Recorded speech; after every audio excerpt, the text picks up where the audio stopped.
Excellencies, distinguished guests, ladies and gentlemen, hello and good morning from Jakarta. Welcome to FPCI GRIPS Conference on ASEAN Outlook on Indo-Pacific towards realization of the Indo-Pacific cooperation under AOIP. My name is Afni and I will be the master of ceremony for today's event. Ladies and gentlemen, today's conference is brought to you by Foreign Policy Community of Indonesia, FPCI, in collaboration with the National Graduate Institute for Policy Studies, GRIPS, Japan. Today, I'm pleased to welcome all participants tuning in our channels from across Indonesia and also from abroad. We have attendees from Indonesia, Japan, Australia, United States, the Philippines, Uganda, Bulgaria, Kenya, Mali, Egypt, and many more. Before we continue, I would like to inform you that we provide live interpretation from English to Japanese. If you're joining from Zoom, you can click on the bottom right of your screen for language options.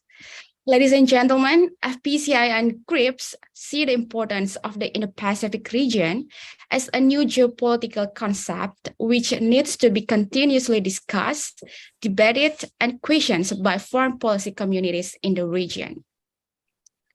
Since the adoption of ASEAN Outlook on Indo-Pacific in 2019, all ASEAN partners have acknowledged and supported the AOIP, including China. The spirit of inclusivity of the outlooks made the AOIP a bridge of differences. However, many experts are also critical of the outlook. Many of them question what would be the next steps after the adoption. Should ASEAN produce another next document as a follow-up to it? How does the outlook place itself in other countries' concepts, such as with the Japanese free and open Indo-Pacific? To answer those questions, today we are joined by a number of distinguished panelists from inside the region, as well as our dialogue partners. Our speakers consist of experts from Indonesia, Singapore, Cambodia, Vietnam, as well as Japan, India, the United States, Australia, and China. Ladies and gentlemen, today's conference will be divided into two sessions. The first, reviewing the Indo-Pacific geopolitical constellation in 2022, inclusivity, free and open, and ASEAN centrality. And the second one would be revisiting ASEAN Outlook on Indo-Pacific, implementation and development. Please make sure to stay tuned for the next 3 hours to follow the whole agenda. Ladies and gentlemen, now to kick off our conference, I would like to invite Ambassador Yutaka Imura, Senior Fellow at GRIPS Alliance and former Ambassador of Japan to Indonesia, for his welcoming remarks. Ambassador Imura, the floor is yours. Thank you very much, Afuni. Good morning, everyone, and good afternoon, good evening to everyone listening to this conference. I'm very happy to be with you today. First of all, I would like to express my deep appreciation to my friends in FPCI, and particularly, although he is not present today, Dino Patijalan, Ambassador Dino Patijalan, my old friend since the time when he was assistant to president of Sushiro Bambang Yudhoyono. And we have been working together since already some time by organizing public forum on variety of international issues of mutual interest and Southeast Asia Japan Track 1.5 dialogue. GRIPS also participated to this November's Global Town Hall, which is, I believe, FPCI's flagship event. Our foreign minister, Yoshimasa Hayashi, had an honor to speak on Japan's policy toward ASEAN.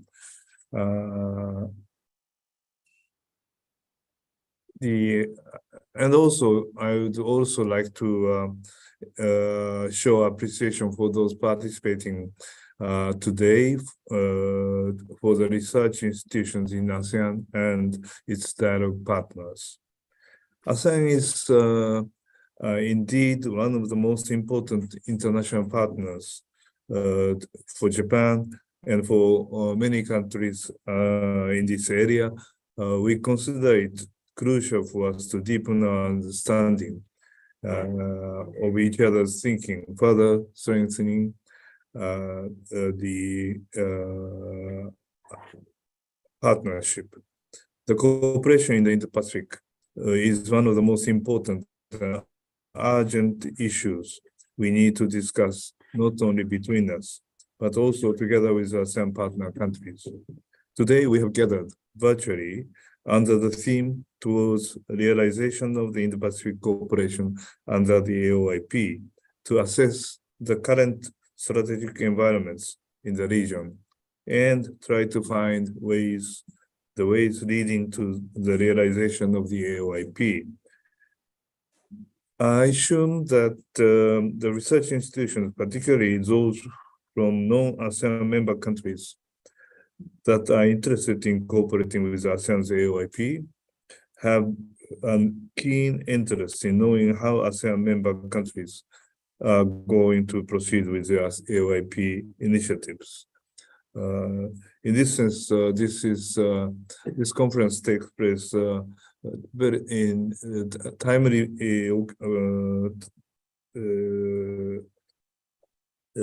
as we have just finished ASEAN's summit and ASEAN-related summit just a week ago, and we I think we have seen a very concrete outcome in terms of promoting the AOIP, but I will touch upon that later on. Japan has been actively involved in the realization of the regional economic frameworks, such as RCEP and CPTPP. Meanwhile, in 2016, if you remember, late Prime Minister Abe of Japan proposed the free and open Indo-Pacific initiative. The three pillars of the initiative were: first, the promotion of the rule of law;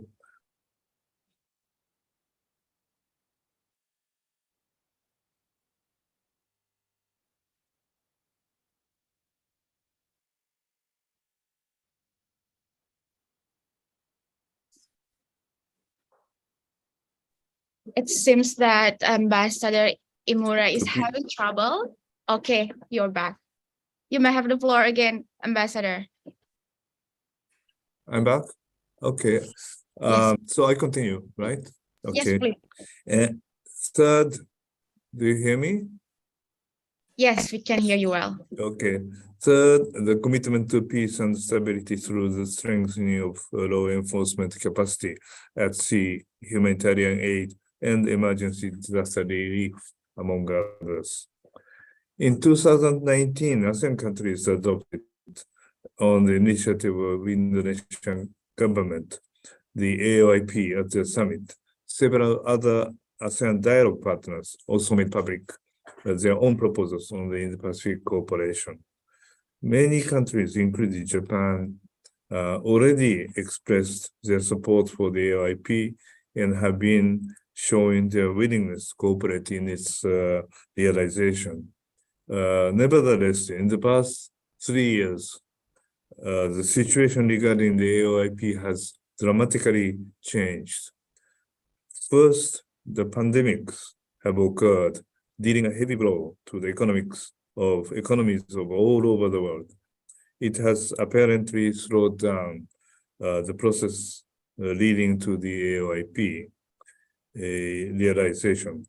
Second, Russia's invasion of Ukraine in February this year not only shook the very foundation of international order, intensifying geopolitical tension around the world, and in addition to the serious public health problems caused by the pandemic, provoked further difficulties in many countries in Asia and elsewhere in the area of energy supply and prices, food shortage, and inflation, among others.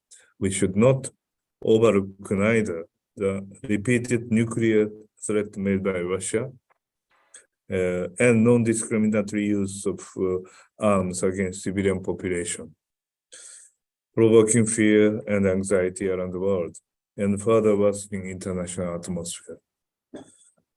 On the other hand, US-China rivalries continues, even under the Biden administration, destabilizing the situation in the Pacific. There is no sign that China will cease its rapid military expansion and its activities to try to change the status quo by the use of force. Given these circumstances, it is becoming even more important to work harder for open and inclusive regional operation so that the Indo-Pacific can become the ocean of peace and prosperity instead of strategic competition and of military conflicts. In considering the regional cooperation in the Pacific from this perspective, I would like to point out a few points that I believe should be borne in mind. First of all, it is important to respect the centrality of ASEAN. Looking back at the history of the architectures of cooperation in the region, we can see that almost all of them were promoted by leading ASEAN member countries and built around ASEAN. I would dare to say that geopolitically speaking, ASEAN seems to have the mission to be the center of regional cooperation. Second, we should respect the guiding principles of the international order, such as the rule of law, freedom of navigation, as well as openness and inclusiveness. The OIP should be open to all countries in the region willing to cooperate. In this sense, good news is that China, which has been originally reluctant to accept the idea of ASEAN's outlook on the Indo-Pacific, seems to have been shifting its stance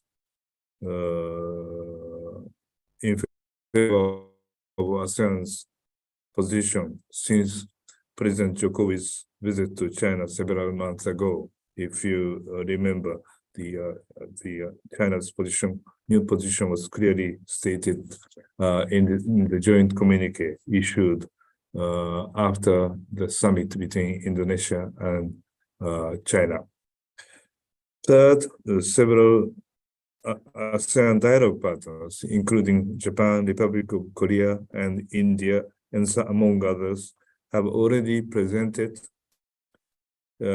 concrete cooperation projects for the AOIP at the summit with ASEAN.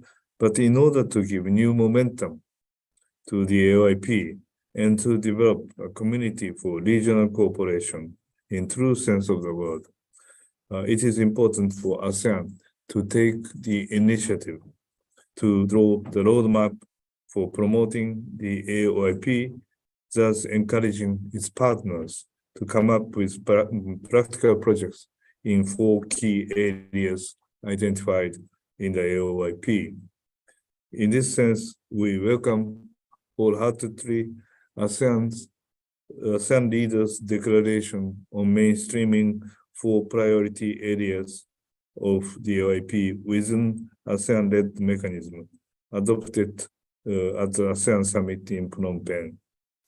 I guess we can probably hear the explanation on the part of ASEAN friends regarding the meaning of this declaration today. I sincerely hope that based upon the recent positive development, today's forum will give us an opportunity to deepen our understanding about each other's position on the issues related to the cooperation in the Indo-Pacific. Thank you very much. I pass the floor to my friend from Indonesia. Thank you for your kind remarks, Ambassador Imura. Before we start the first session, let us hear opening remarks from Ambassador Iwan Wiranata Atmaja, Senior Fellow at FPCI and former Ambassador of Indonesia to Bangladesh and Iran. Ambassador Iwan, you may have the floor now. Thank you.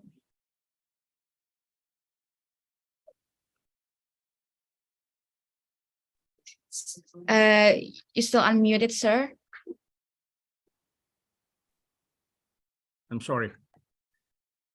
Good morning, good afternoon, and good evening, and greetings from Jakarta. Welcome to the FPCI GRIPS conference on ASEAN Outlook on the Indo-Pacific. First of all, on behalf of Ambassador Dino Patijalal and Foreign Policy Community of Indonesia, I would like to extend our gratitude to Ambassador Yutaka Imura and his team at National Graduate Institute for Policy Studies, or GRIPS, for your cooperation and friendship with FPCI in making this conference possible. I would like also to, to welcome 9 distinguished speakers and 2 moderators from 10 Indo-Pacific countries. Thank you for your participation. I would like also to thank for over 300 registered participants from 30 countries for making the time to participate in the conference. Ladies and gentlemen, I believe our conference today is one of the first in the early days of Indonesia's chairmanship in ASEAN to discuss specifically the ASEAN outlook on Indonesia on Indo-Pacific. I see the importance of the Indo-Pacific region as a new geopolitical concept that needs to be continuously discussed, debated, and developed by the foreign policy communities in the region. I have no doubt about the strategic value of the concept. However, to make it successful, we should ensure it is inclusive and open to all. Because the Indo-Pacific region is too big to be covered by only ASEAN or a few countries, we need everybody to contribute and provide support. The theme of our conference is towards realization of the Indo-Pacific cooperation under AOIP.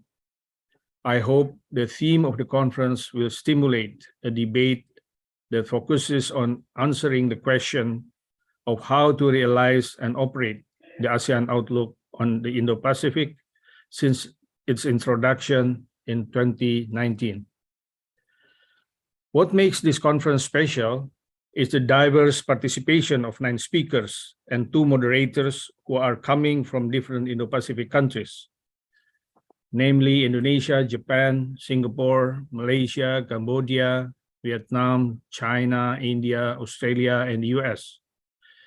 In 3 hours of virtual conference, we will have 2 sessions, the first of which will focus on assessing the current geopolitical trend in the Indo-Pacific, and the second of which will focus on exploring the implementation of AOIP. The format of the conference is track 2 and open to the public. I hope that the conference will benefit not only officials, but only the general public. Once again, thank you for your participations. Thank you to our partners, GRIPS, for the collaboration. And I hope that throughout the conference, you will gain a lot of new perspective and ideas. Thank you very much. Thank you for your remarks, Ambassador Iwan. Ladies and gentlemen, without further ado, let us start today's discussion. Allow me to invite our moderator for the first session, Dr. Shofwan Albana. He is a lecturer at Universitas Indonesia and fellow at FPCI. Dr. Shofwan, the floor is yours now. Thank you very much, Afni. Again, I would like to extend our welcome to Excellencies and all participants who are coming today at this virtual event. In the first session, we would like to have a discussion on reviewing the Indo-Pacific geopolitical constellation in 2022, inclusivity, free and open, and ASEAN centrality. As already put forth by the MC and also Ambassador Imura and Ambassador Iwan, the ASEAN outlook on Indo-Pacific is a very important concept, which is introduced by ASEAN in response to the increasing importance of the region and the introduction of the Indo-Pacific as a concept. It is not the only concept introduced in the region. We have the free and open Indo-Pacific vision by Japan. We have the Indo-Pacific Ocean Initiative by India. We have Indo-Pacific Strategy of the United States this year. We also have even countries outside the region, such as France and Germany, have their own Indo-Pacific guidelines, and France also have document of France and security in Indo-Pacific, showing the importance of this region, especially with the increasing geopolitical tension. It is also interesting to note that while most of the external actors mentioned that they are supportive of ASEAN outlook on Indo-Pacific, we still do not see a more concrete operationalization of the concept in terms of real how it is translated into real cooperation in the region, and how it can really establish what it envisioned, such as inclusivity. Yeah, especially because the introduction of the concept itself, the concept of Indo-Pacific itself, was driven geopolitically, and many see this as something that is contradictory to the idea of inclusivity. So how influential is the concept? How feasible and how acceptable is ASEAN outlook on Indo-Pacific, and how actually different actors perceive the AOIP? That would be among the questions that we would like to discuss today. And today we have 4 panelists with us to start the discussion. First, we have Ambassador Piper Campbell, the Administrative Director for the ASEAN Studies Initiative at the American University. Good evening, Ambassador Piper. It's nice to see you here again. And then we also have Ambassador Gurjit Singh, the Board of Advisors at Rising Asia Foundation, India. Good morning, Ambassador. And then we also have Dr. Sun Sam, Policy Analyst at Royal Academy of Cambodia. And last but not least, we have Ambassador Ong Keng Yong, the Executive Deputy Chairman at the RSIS. So without further ado, first I would like to give some minutes for the speakers to provide their initial comments on the prospect of the ASEAN outlook on Indo-Pacific, and how it could be translated into a more operational framework for cooperation in the region, and how external actors are actually perceiving the AOIP. Or is it like ASEAN centrality? Everyone says that, oh, okay, ASEAN centrality is good, but actually not much is done to really respect that, according to many or some comments. So first, I would like to ask Ambassador Piper Campbell. Dr. Safwan, thank you so much. It's evening here, but I will say selamat pagi for my friends and colleagues in Indonesia. And just to say thank you so much for inviting me to participate in this dialogue, which I know is going to be so interesting. I was excited already, but hearing Ambassador Iwan and Ambassador Imura make some really good points in their opening remarks has got me even more excited. And Safwan, I know you and knew that you would create an interesting environment. And I think your comments just now as you opened certainly did that as well. I approached this question with sort of a mixed feeling, optimistic on one part, but also really questioning on another. And so I thought I'd sort of start just briefly with that as my introductory comments. Now, and of course, I'm coming at this primarily from an American perspective, but happily outside of government now. So I get to speak in a personal capacity and kind of take a slightly more academic approach, which is actually much more fun, I must say. So as I was thinking about the issue, one of the things I did was to look at the more recent US government positions and statements around ASEAN centrality, and also looking at what the United States has both said and done in respect to the ASEAN outlook in recent times. And something that I found quite interesting, looking at US statements around the time of the East Asia Summit, was not only the, let's say, predictable emphasis on ASEAN centrality and an emphasis on the importance of ASEAN within Indo-Pacific concepts, whether those be the US concept or others' concepts of what this region is and where ASEAN fits within it, but was actually the explicit reference as well to the ASEAN outlook. And an emphasis not just on sort of giving the outlook sort of a couple lines in the statements, but rather emphasizing that the range of initiatives that the United States was launching as part of its elevation of its relationship with ASEAN to a strategic relationship, that the initiatives were designed to support the 4 pillars of the ASEAN outlook, mainly maritime cooperation, connectivity, the UN Sustainable Development Goals, and economic cooperation.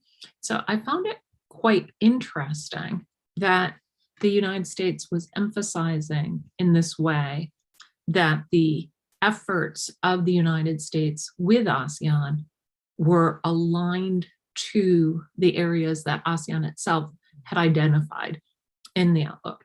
And for me, that's something that I find to be positive and interesting, especially in this space of thinking about how do we operationalize, as you said. I was serving as the head of the US mission to ASEAN in 2018, when the idea of ASEAN taking its own, creating its own perspective on the Indo-Pacific first really emerged. And I will say at that time, there were some who were within ASEAN who were skeptical about the idea of taking a position on the Indo-Pacific. There were some who wanted to maintain this smaller region, right? The region of ASEAN, as opposed to placing ASEAN, but emphasizing ASEAN centrality within a bigger region. Indonesia was one of the countries that really took a leadership role in developing the idea of an ASEAN outlook for the Indo-Pacific, building support on that from within ASEAN. And then I think it is absolutely predictable and positive that Indonesia is now taking this next step of asking this question of how do we operationalize this? How do we move this forward? So that's the positive part of what I've been thinking about as I've prepared for this conversation. But the less positive part is something else that I noticed as I was looking at President Biden's remarks, including his remarks as delivered at the annual US ASEAN Summit that took place simultaneous with the East Asia Summit. And one of the terms that he used in his remarks while speaking about the importance of the US-ASEAN relationship and the US commitment to ASEAN centrality, and talking about how ASEAN is at the heart of the administration's Indo-Pacific strategy, which I'm not sure is exactly where ASEAN wants to be, but so I found that terminology somewhat interesting. But he talked about how the United States wants to strengthen our commitment to work in lockstep with an empowered and unified ASEAN. And that word empowered really jumped out at me because I think it's an important question of what steps that ASEAN believes among ASEAN members does ASEAN see itself as empowered? What aspects would it see as being important towards maintaining that empowerment and maintaining that unity?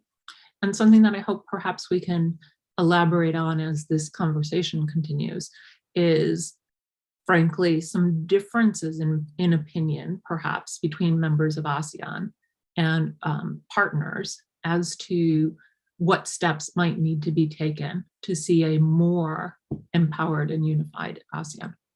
So I'll stop there for now. Yes, thank you very much, Ambassador. A very important comment and a reminder on the ASEAN outlook on Indo-Pacific that it seems that the United States, which is very much involved in the introduction and the emergence of the concept of Indo-Pacific, is actually responding to ASEAN outlook on Indo-Pacific, and many even say that the US is socialized into ASEAN way by becoming more receptive to ASEAN's ideas by, for example, adapting its initiative in the region, matching ASEAN's idea, and also some even giving comments that even the US is socializing into ASEAN way by the Indo-Pacific economic framework, which is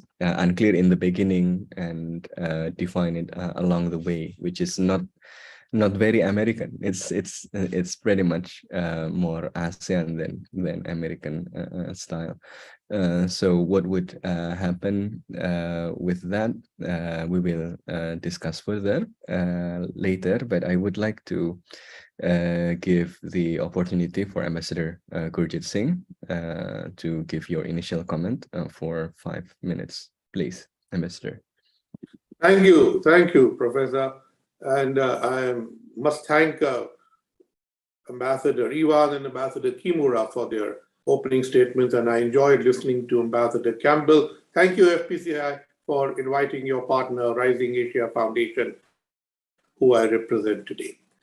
Yes, indeed, the ASEAN outlook on the Indo-Pacific is indeed an extremely important thing at this time. So let me begin with the beginning. First, congratulations to Cambodia, ASEAN and other summits done without rancor and controversy this time. Second, whenever Indonesia chairs ASEAN, good things happen. So I think there is the burden of expectations on Indonesia this time, and we need to look at how Indonesia would do. Whatever we could support Indonesia, we would be happy to do. Thirdly, the ASEAN outlook on the Indo-Pacific in many ways was an Indonesian outlook. And Indonesia then decided to take it to ASEAN rather than issue it as its own outlook. So I am not very clear whether under its chairmanship now, Indonesia wants to develop the ASEAN outlook or its version of the ASEAN outlook. For us in India, an Indonesian version of the ASEAN outlook will actually be something that we would greatly appreciate. Because let's be honest, neither ASEAN centrality nor ASEAN unity are what they were. Now let's come to India. So India recognizes ASEAN centrality, and like everybody else, we have also signed the Treaty of Amity and Cooperation, but we would be very regretful if the AOIP was to become another TAC. So India has not only acknowledged the AOIP, but we have the India-ASEAN joint statement on how AOIP and the Indo-Pacific Oceans Initiative of India will work together. Both these are not strategic concepts in a political sense, but are functional concepts. And the 4 pillars of AOIP are hardly strategic in that sense. They are covering SDGs, economic cooperation, connectivity, and maritime areas, without is gently keeping away from the security angle. And that is why you can happily say, oh, that even China endorses us, is because you are not really strategic in that sense. The AOIP is what Europe is following now with their. It is not, as you have tried to make out, the same as the Japanese, Australian, Indian, or the US concepts of Indo-Pacific. These, your partners in the East Asia Summit, who are Quad members, have a nuanced difference from the AOIP, which is that we are strategic.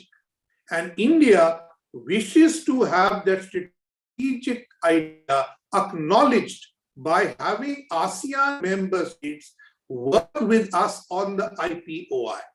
Now, when it comes to this partnership, the India-ASEAN statement only acknowledges the 4 AOIP pillars.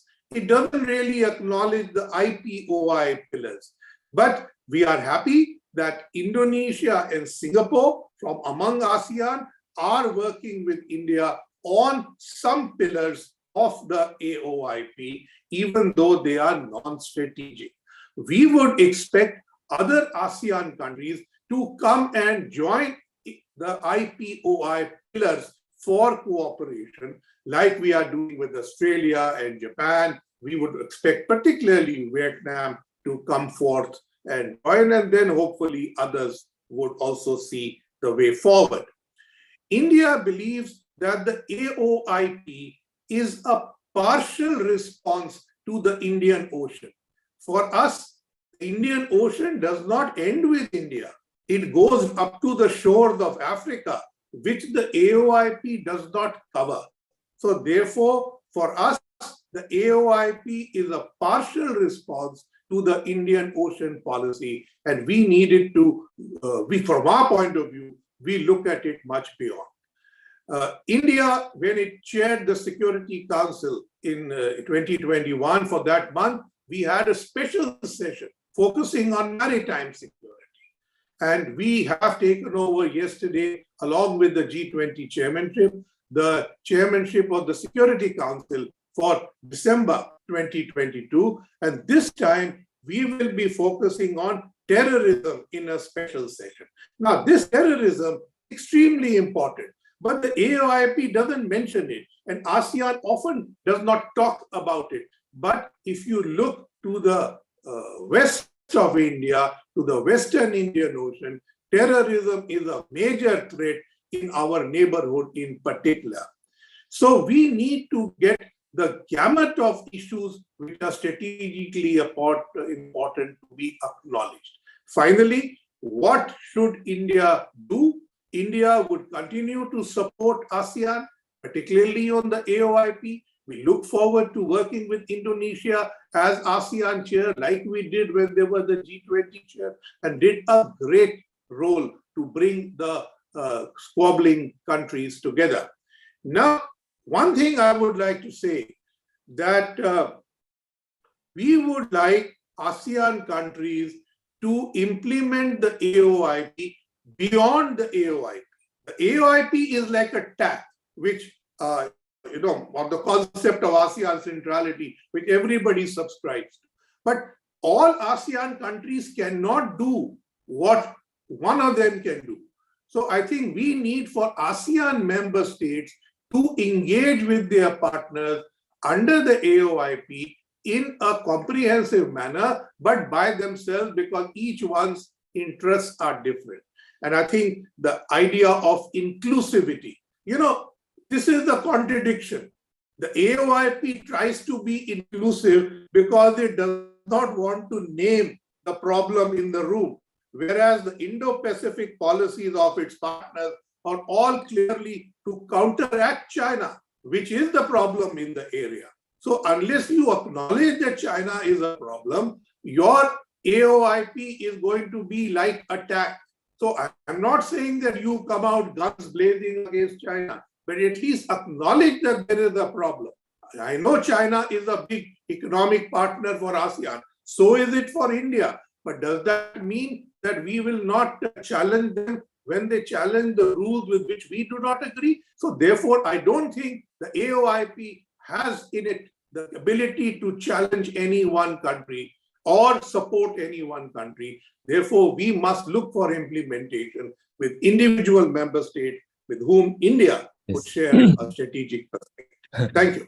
Thank you very much, Ambassador. Thank you very much for the clear, direct, and frank discussion on your perspective and India's perspective on ASEAN outlook on Indo-Pacific. It highlights several important aspects. First, that there are different understanding of Indo-Pacific in terms of where Indo-Pacific actually start and ends. Some cover until India, some even reach to Africa. It also highlights the importance of ASEAN. ASEAN always want others to listen to ASEAN, but sometimes ASEAN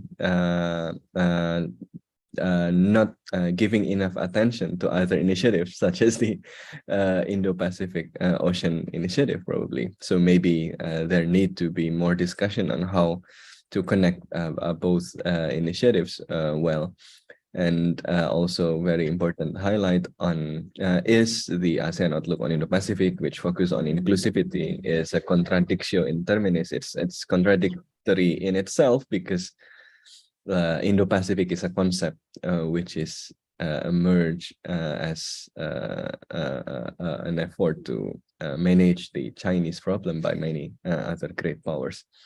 But we will dig deeper into those problems, those issues. We will go to Cambodia.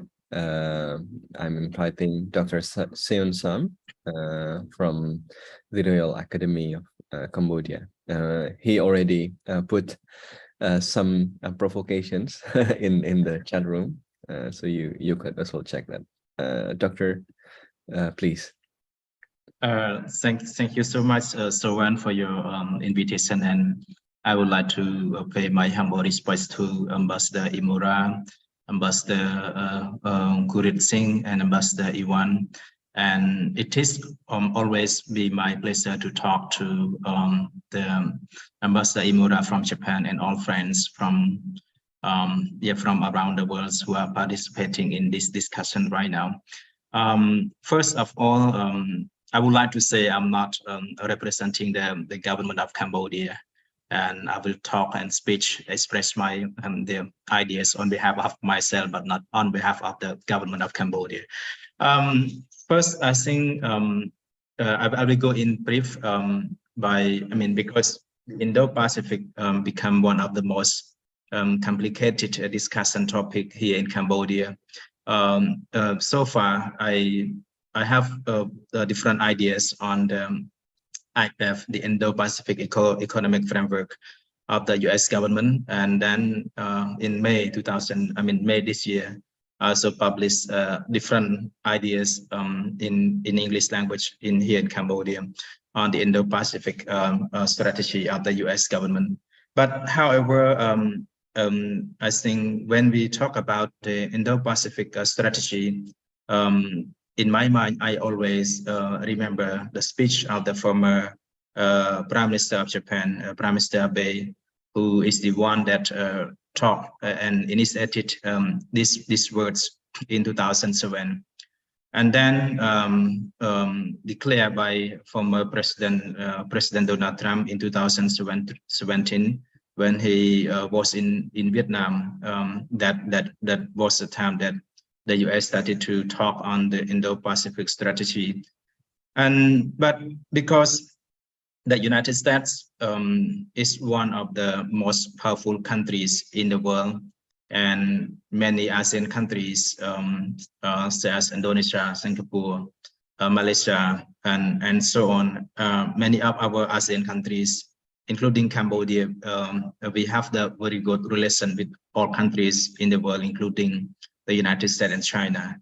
But because the Indo-Pacific strategy of the United States government just contain 7 members of the ASEAN countries, excluding Cambodia, Laos, and Myanmar, who are not joining in the IPEF of the US government. So in that case, I do not mean that Cambodia want to participate in that or something. I don't know, I don't understand, and because it is not my own responsibility to decide whether Cambodia should join in the US Indo-Pacific strategy or not. But because if we look at the EU, Japan, South Korea, and even the and ASEAN, we also have the Indo-Pacific strategy. I mean, like, because in ASEAN we have the AOIP. I think this is the great time, and it is very good for ASEAN to have the AOIP with the specific goals to describe its strategy. Because if the ASEAN do not have the AOIP during this time, it would be very hard for ASEAN, because here in Cambodia, if you read the news in English or in Khmer language, we always hear about the competition between the United States and China in ASEAN. And there are some scholars and some journalists who like to publish article here in Cambodia, article that ASEAN was forced to take side between the United States and China. And then some country, like for example, Cambodia, was interpreted as the clan state of China or something like that.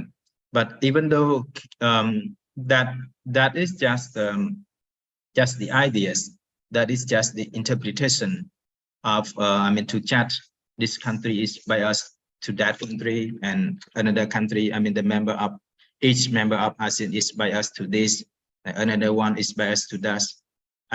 That is just different ideas on each member of ASEAN toward the powerful countries, especially toward United States and China.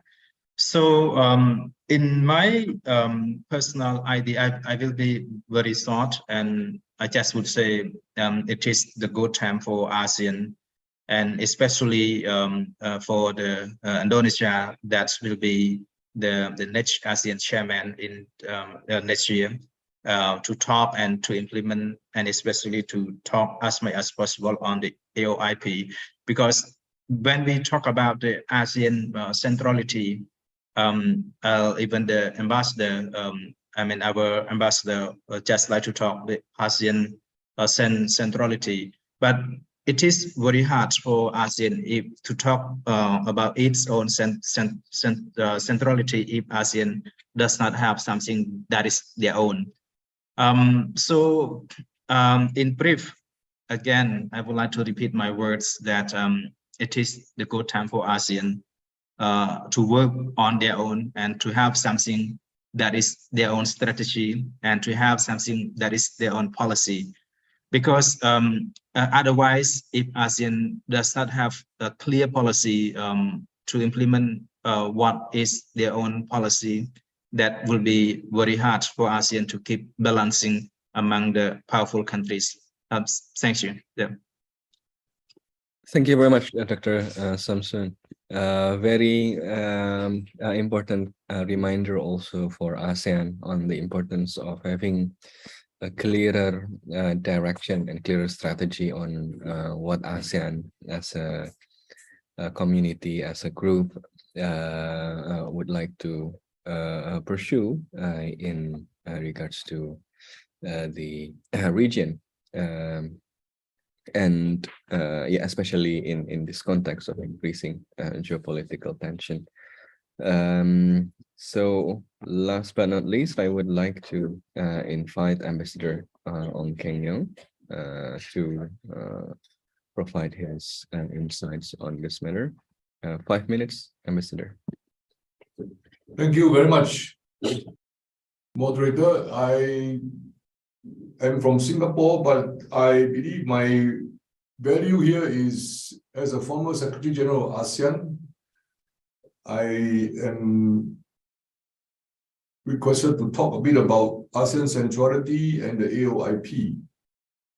The starting point for this discussion is really that AOIP was ASEAN's response to the various discussions in the Asia-Pacific on what is the strategic concept, what is the course of action going forward in terms of multilateral cooperation, tackling of the issues and challenges in the Indo-Pacific as ASEAN and other countries outside of ASEAN see those challenges.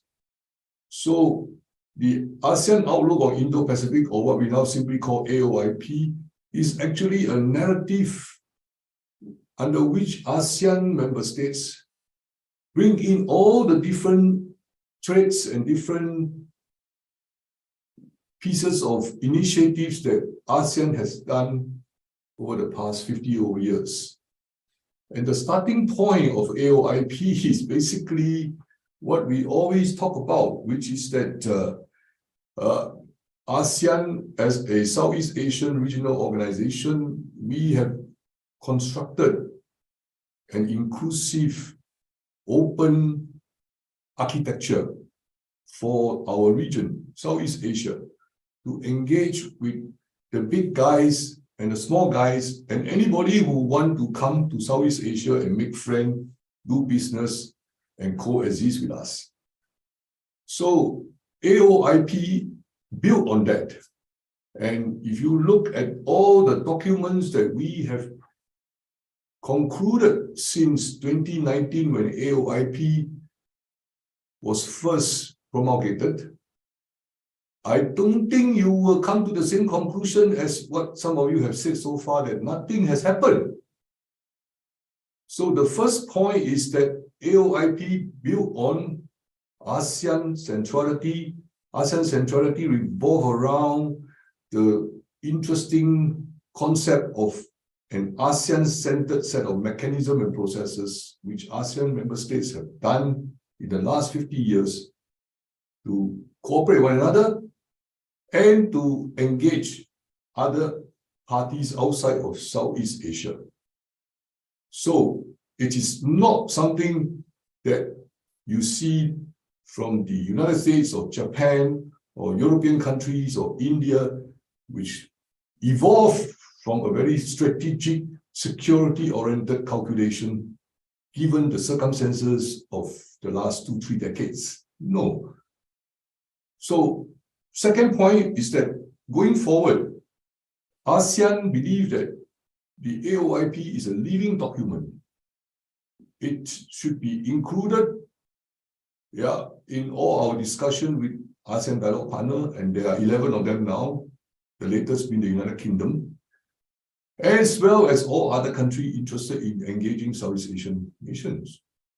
So over time, you will see more and more things being added onto it. But otherwise now, I'd like to urge all of us to go and look at the document called AOIP. And also to look at 3 important documents which has been concluded by ASEAN and its dialogue partner, namely Japan, India, and Australia in the last 3 years. Japan was the first country, first ASEAN dialogue partner to follow up on the 2019 AOIP and spell out some action to operationalize what has been discussed in the AOIP. Which actually to the Japanese may not appear new, because those activities, those initiatives which ASEAN put into the AOIP come from the ASEAN community building. Our ASEAN community is based on 3 pillars: political security, cooperation, economic integration, and socio-cultural development and cooperation. So if you look at the ASEAN-Japan joint statement on Indo-Pacific cooperation, specifically on ASEAN outlook on Indo-Pacific, signed on November 2020. Yeah, this is quite simple, but it is the beginning of a more detailed joint statement with India, signed on October 2021, where all the elements that Mr. Gurjit Singh talked about were distilled into specific paragraphs for ASEAN-India cooperation on how to make the Indo-Pacific peaceful, secure, and mutually benefiting for everybody.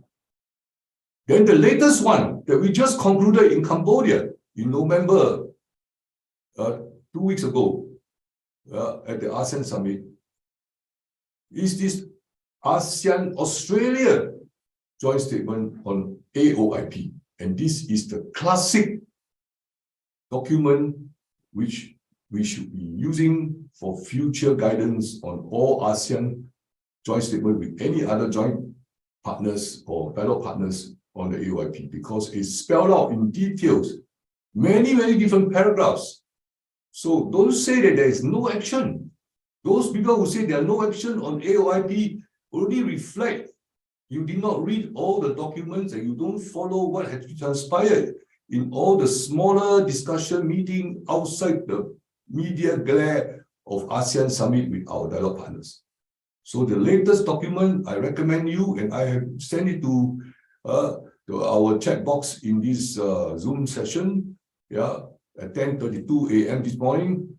It is a very detailed document on how Australia and ASEAN will cooperate with each other on implementing what has been in the AOIP. What is in the AOIP? Nothing new. It is basically a reiteration of all the ASEAN agenda which have been developed over the last 55 years of ASEAN existence. But it is now envisioned as an ASEAN community, and there are 4 main sectors. Yeah, we talk about maritime zone, we talk about connectivity, we talk about sustainable development going forward, and we talk about economic agreement, which ASEAN has already concluded with all the other dialogue partners, especially RCEP. So if you look at these sets of documents, it would clearly demonstrate that ASEAN has not been just having a piece of paper called AOIP and no further action. Thank you very much. Thank you very much. Very nice intervention to start our further discussion by reminding us that, ASEAN Outlook on Indo-Pacific is actually alive and well, and it is a living document. It keeps being added with different ways to operationalize and to implement, including the latest development, which is agreed with Australia. It's not nothing. It is affecting and impactful to the relationship in the region. So having said that, I think it would be interesting to start a more interactive engagement with all of the speakers. I think some of the highlights that converge here is that while ASEAN Outlook on Indo-Pacific is considered as an important document, and some cooperations have emerged from it, some also still consider that it is going to be another example of a lowest common denominator problem, in which many issues are included, but the most important one is not included. I mean, talking about different initiatives which is already there in Southeast in Indo-Pacific, but now framed as a vision, as an outlook, but avoiding to be what Ambassador Singh mentioned, strategic, by avoiding the issue of China explicitly.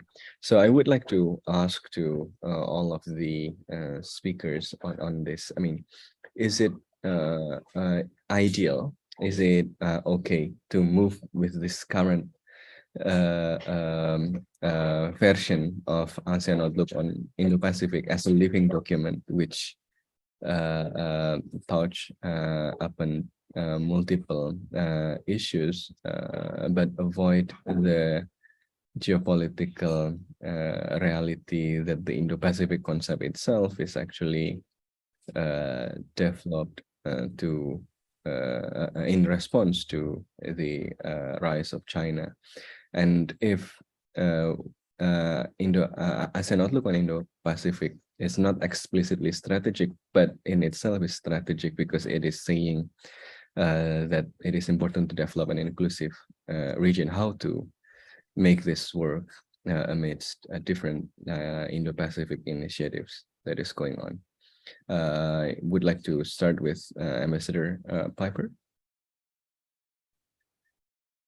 Do you have any? And I see also that Ambassador Imura has his hand up, and I'm just not sure. Do you? We will go to a more open discussion with the audience later. But maybe yes, we can start with Ambassador Imura. Do you would like to give some intervention, Ambassador? Please. You are still muted.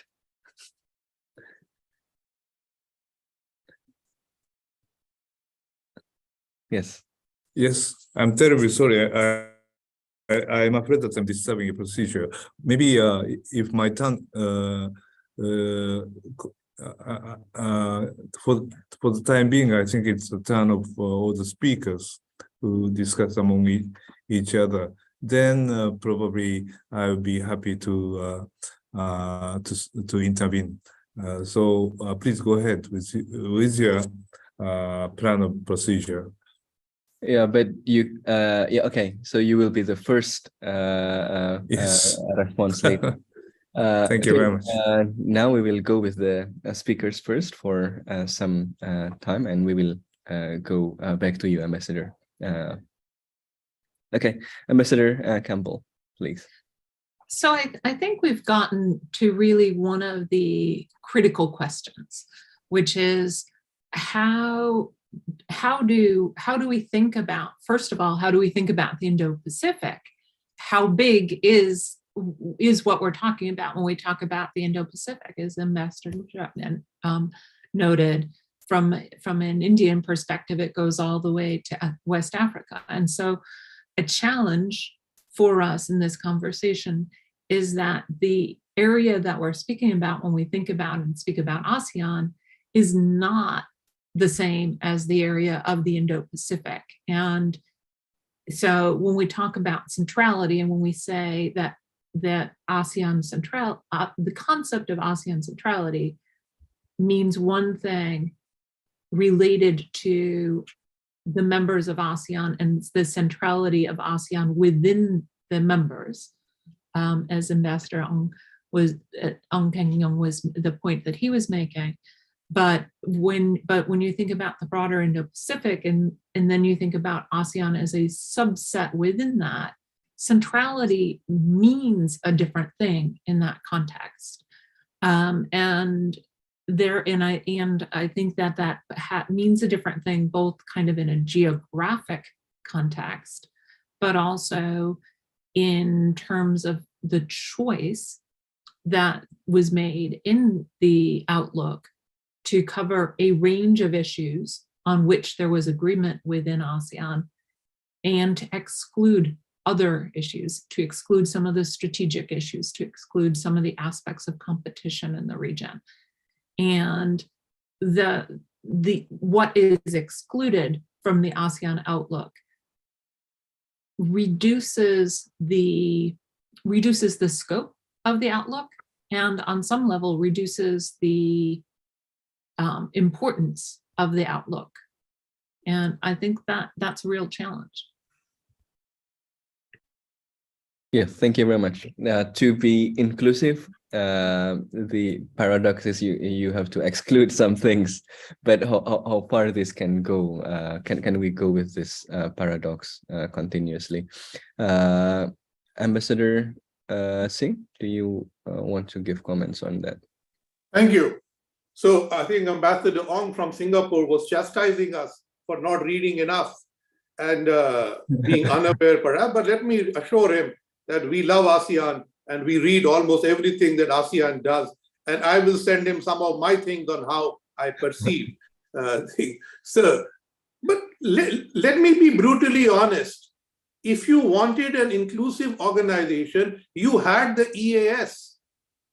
Why do you need a new one if the EAS is working? The EAS has everybody in the region and beyond. Now you are saying we will have the AOIP and we will then go to EAS partners essentially. You're beginning with the Quad partners. So that is a kind of a quiet recognition of the Quad, because your first three partners for the AOIP are Japan, India, and Australia, who are the Quad. Why do you need to sign new things for them if the East Asia Summit, which is an ASEAN-centric body, was working? So the conclusion is the Indo-Pacific is not an ASEAN-centric pole.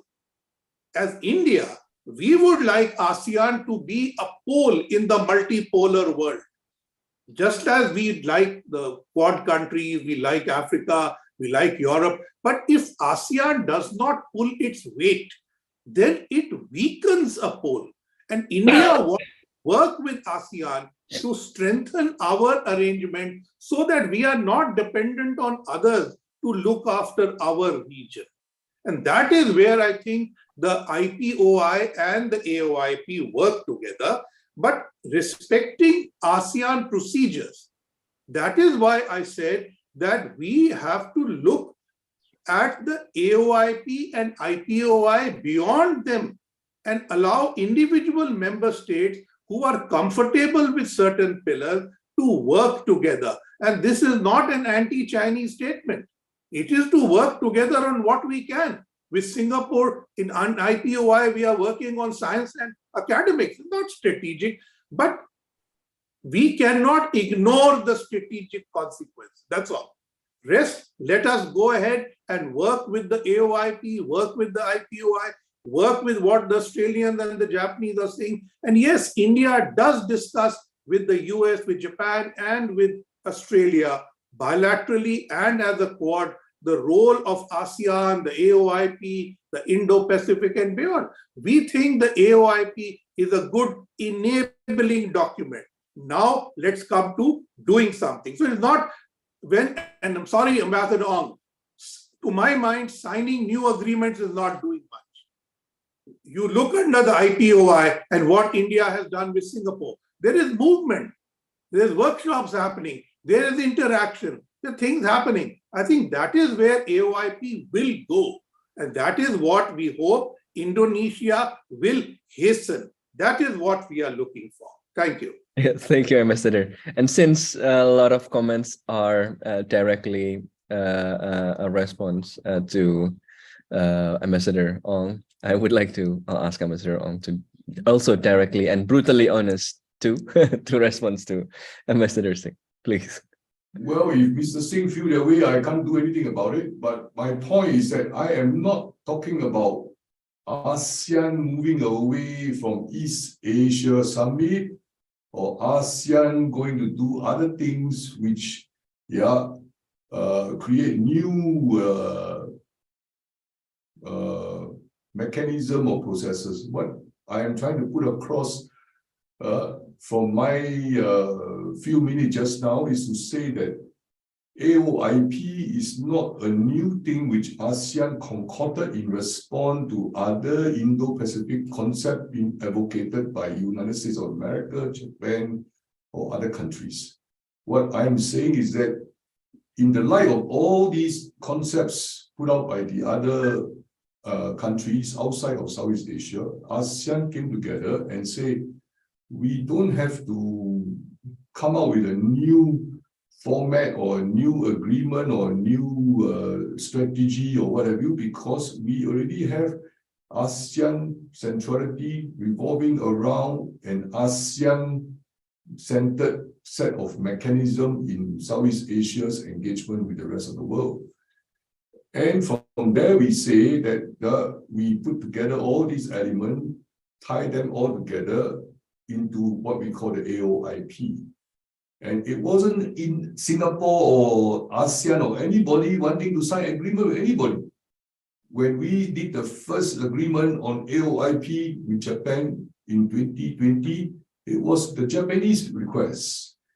Similarly, when India signed the joint statement with ASEAN in October 2021 on the AOIP, it was India's persistence. Yeah, it was a deliverable for Mr. Modi's visit to the ASEAN summit. Yeah, so ASEAN as a group, we are open, we are rules-based, we follow precedent, we try our best to be as nuanced as we can, because we know that we have to take the world as it is. So if other countries, other partners of ASEAN would like to do certain documentation, would like to do certain initiative to highlight the purpose of their respective leaders' visit to the ASEAN summit, we try to oblige. So ASEAN as a group, very, very, very rarely go out there and say, I want to do an agreement with you. No. So I think if we can understand the ASEAN culture of operation, which is based on the Southeast Asian culture of always welcoming visitors to our region, showing hospitality, and not being offensive to any of the things that the visitor would like to do as they come and visit our region. That is the way we work. Yeah, so don't get me wrong. Yeah, ASEAN is devoted to the East Asia Summit. Yeah, in fact, we hope that India can be a more proactive player in the East Asia Summit. Yeah, ASEAN will do things with other dialogue partners, yeah, in the interest of ASEAN as a whole. Yeah, we don't want people to come to Southeast Asia and do whatever they want to do without consideration for the interest of the ASEAN member states. ASEAN member states, within ourselves, we have disagreement, we are very diverse, yes, but at the same time, we have a collective position. Yeah, sometimes because of that collectivity element, yeah, we have been put into the corner somewhere. For example, now we have the Myanmar crisis, and different countries in ASEAN have different ideas of how to deal with the situation. So we are in a corner somewhere. But overall, we do not want to dictate how, yeah, the Southeast Asian region should be managed. But we thought we construct all these engagement forums, platforms, and when India or when Japan or when anybody would like to do something in furtherance of their own strategic calculation vis-a-vis Southeast Asia, in relation to what they have with other big powers, like for example, now this concept of Indo-Pacific, okay, we come, we sit down and talk, we take the world as it is. We know that if India decided to do something on Indian Ocean or Indo-Pacific strategy, ASEAN cannot object to it.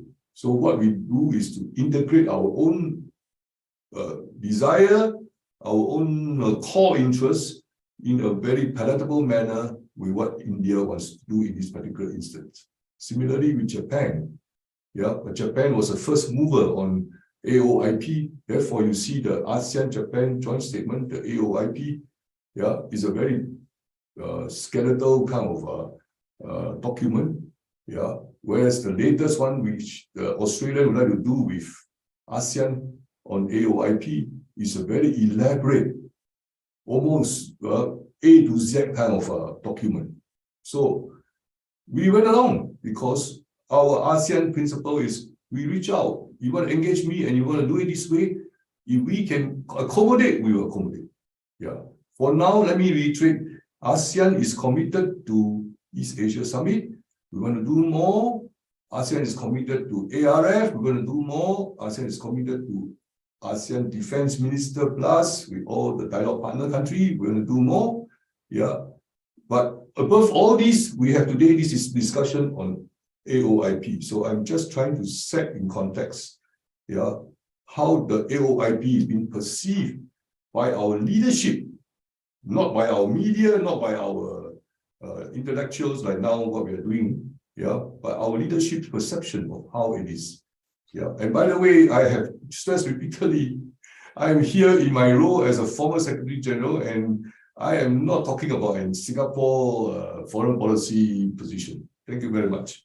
Thank you very much. I think it's a very clear response to the comments by Ambassador Campbell as well as Ambassador Singh, and reminding us on there are different of perceptions and interpretation of ASEAN outlook on Indo-Pacific, and that's why this kind of discussion is important to clarify the expectations and interpretations of different actors. Thank you very much, Ambassador Ong.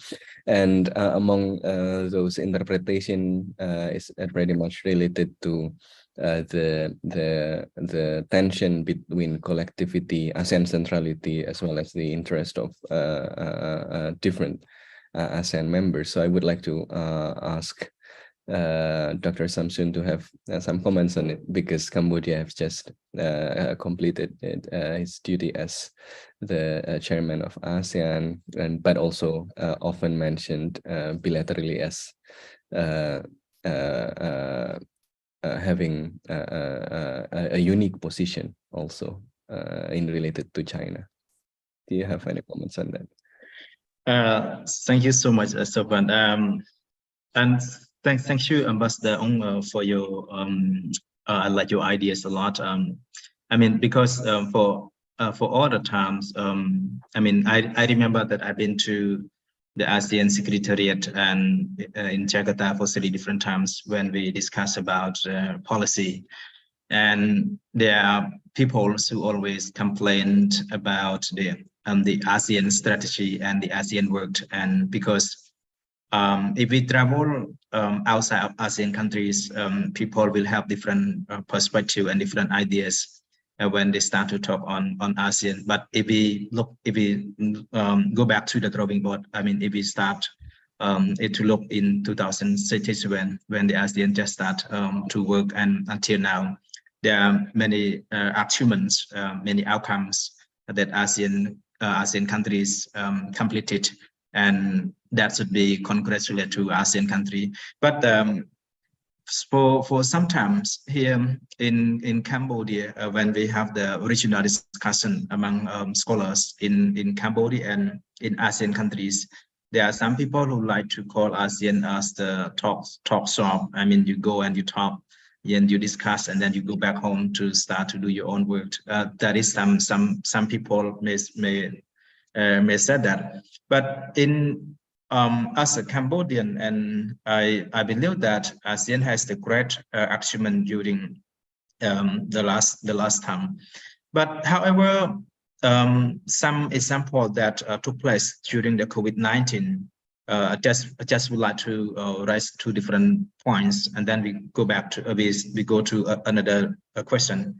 I think because in ASEAN countries, the 10 ASEAN countries have different benefits with different partners, especially when we start to talk on economic. ASEAN started to, I mean, not started, but ASEAN have different benefits with the EU, with the United States, Japan, Australia, and other countries that is a bit very different from each other in terms of economic. And another important point is the security. Some ASEAN countries, they can depend on other countries to strengthen or to protect their own security. So that is why when the ASEAN members need different, need different factors in terms of economic and security. So those 2 factors lead the ASEAN members to have different different determination to strengthen ASEAN country. Because you like it, we like it or not, but ASEAN was interpreted as the association that is not yet strong enough. I mean, that is just the idea. But if we, like Ambassador Ong mentioned, that if we totally understand what is ASEAN, and then we will be able to look at ASEAN in a positive way. And then because there are more opportunity and more challenges that took place to ASEAN right now.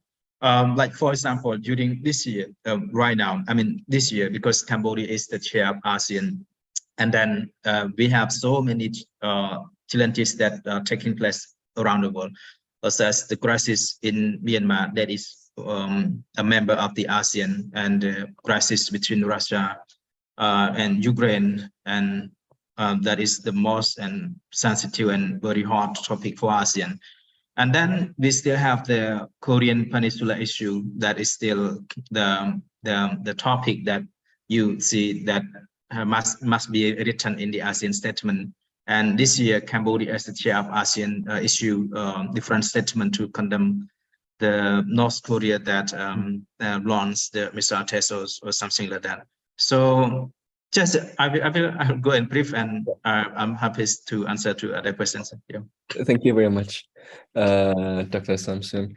So I think this is why we have this dialogue, a lot of interesting exchanges. So I'm expecting more from the next Q&A session, which will start with Ambassador Imura. Please. You are still muted, Ambassador.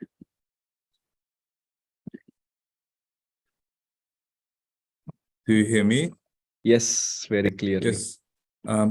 Thank you very much. I'll be brief, but still I have one comment and two questions. Regarding what Ambassador Singh said, I would like to say that I don't think launching AOIP, ASEAN is trying to encourage ASEAN partners to sign anything. I think it's, for example, Japan launched our idea 2016. Prime Minister Abe gave a speech in Kenya on the occasion of TICAD, Tokyo International Conference on African Development. So already Japan's idea on the Indo-Pacific cooperation is different from AOIP. We, area-wise, it covers, like Indian idea, it covers the west coast of African continent as well. But on the other hand, we expressed our support to AOIP, looking for, while expressing our ideas, free and open in the Pacific for IP, but also we are looking for synergy between AOIP and our idea on FOIP. So I think we are not disturbed in any way by what ASEAN is doing through AOIP process. This is just one comment. Secondly, I have two questions being addressed to Ambassador Ong Keng-yong, former secretary, not as Singaporean representative probably, but former ASEAN Secretary General. One question is, I had the impression that at the summit held in Phnom Penh, ASEAN issued, as I said in the initial statement, ASEAN issued ASEAN leaders' declaration on mainstreaming for priority areas of the AOIP within ASEAN-led mechanisms. So I have the impression that this is finally, we have been waiting for 3 years already, wondering when ASEAN will promote and try to realize this idea, ASEAN's own idea of AOIP.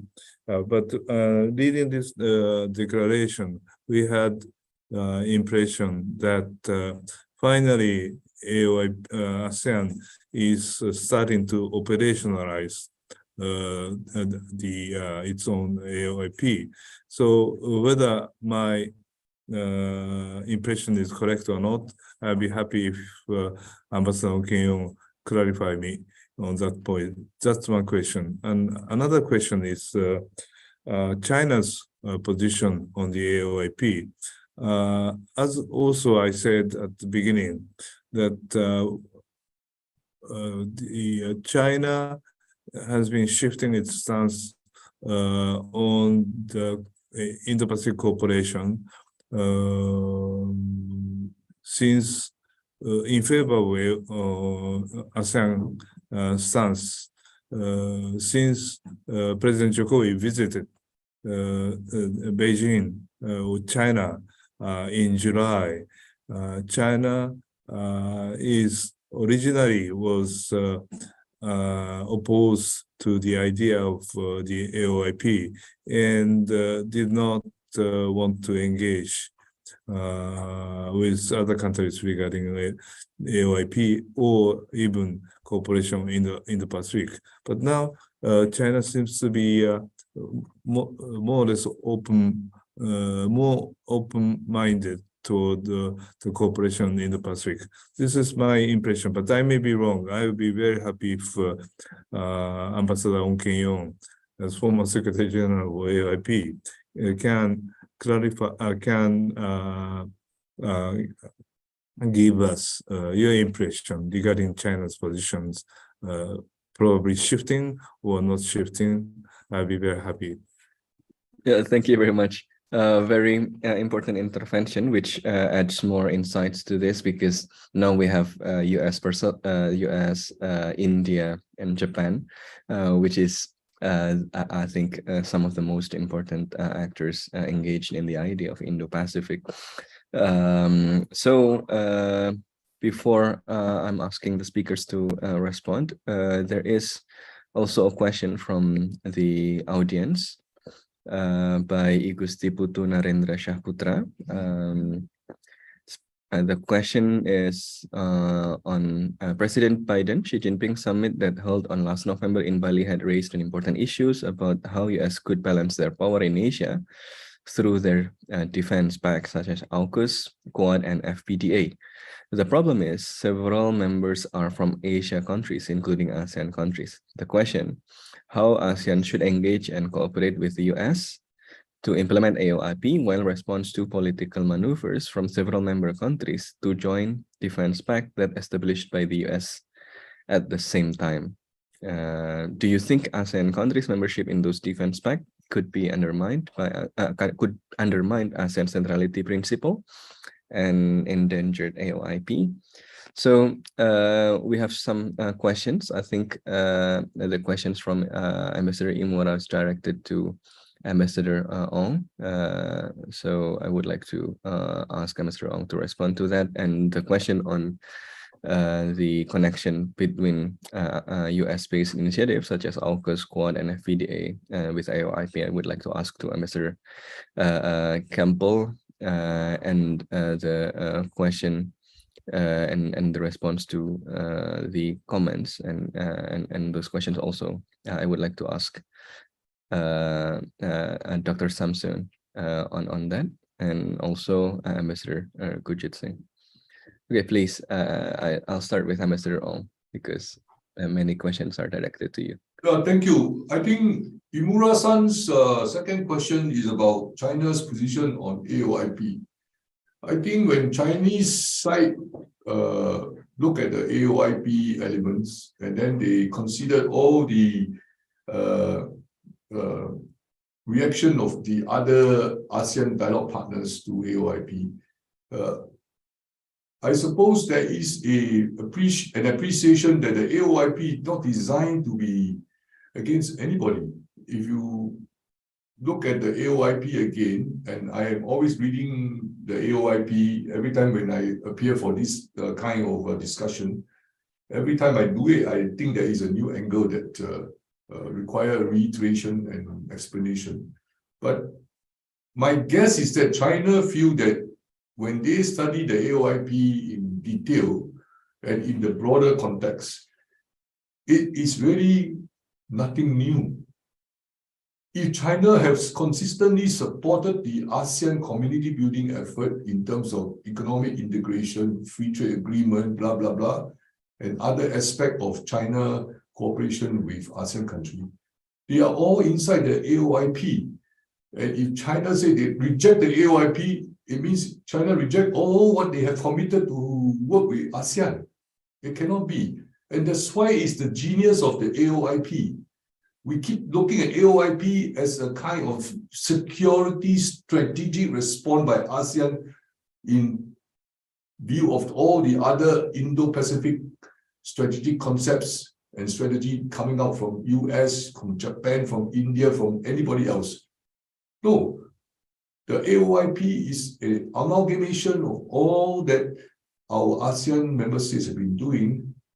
And if you now say that you do not back up the AOIP, then you have to ask your own people from the other sectoral body or other initiative to say, why should we be working with ASEAN on this? Yeah. So if you look at the document really carefully, it is a good thing that the Chinese side now, they won't say openly that they welcome AOIP, but they are now working with ASEAN on how to reinforce the 4 key sectors. We talk about AOIP, we keep forgetting that there are 4 things in there that the ASEAN leaders have boiled down to specific practical things. How to cooperate in the maritime zone. How do we cooperate on economic agreement that we have already signed or on the way there? How do we do more for connectivity master plan, which ASEAN has agreed with all the ASEAN dialogue partners?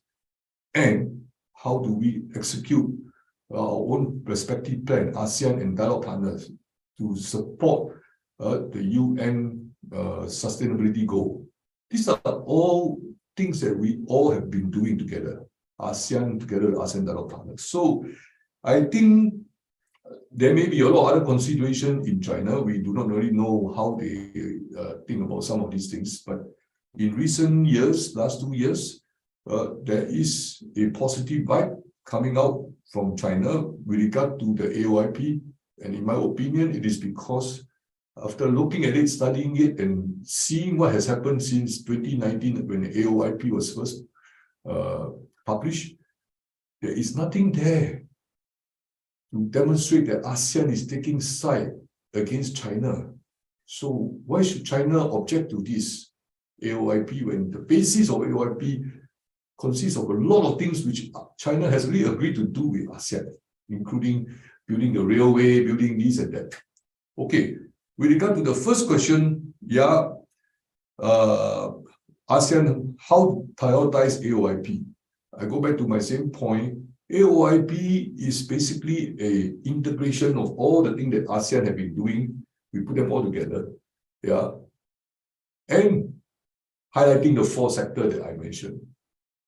So actually, as long as ASEAN and its dialogue partner are continuing to work on all the agreed initiatives each of us have, and which we have seen being carried out in the past so many years, we are actually operationalizing AOIP.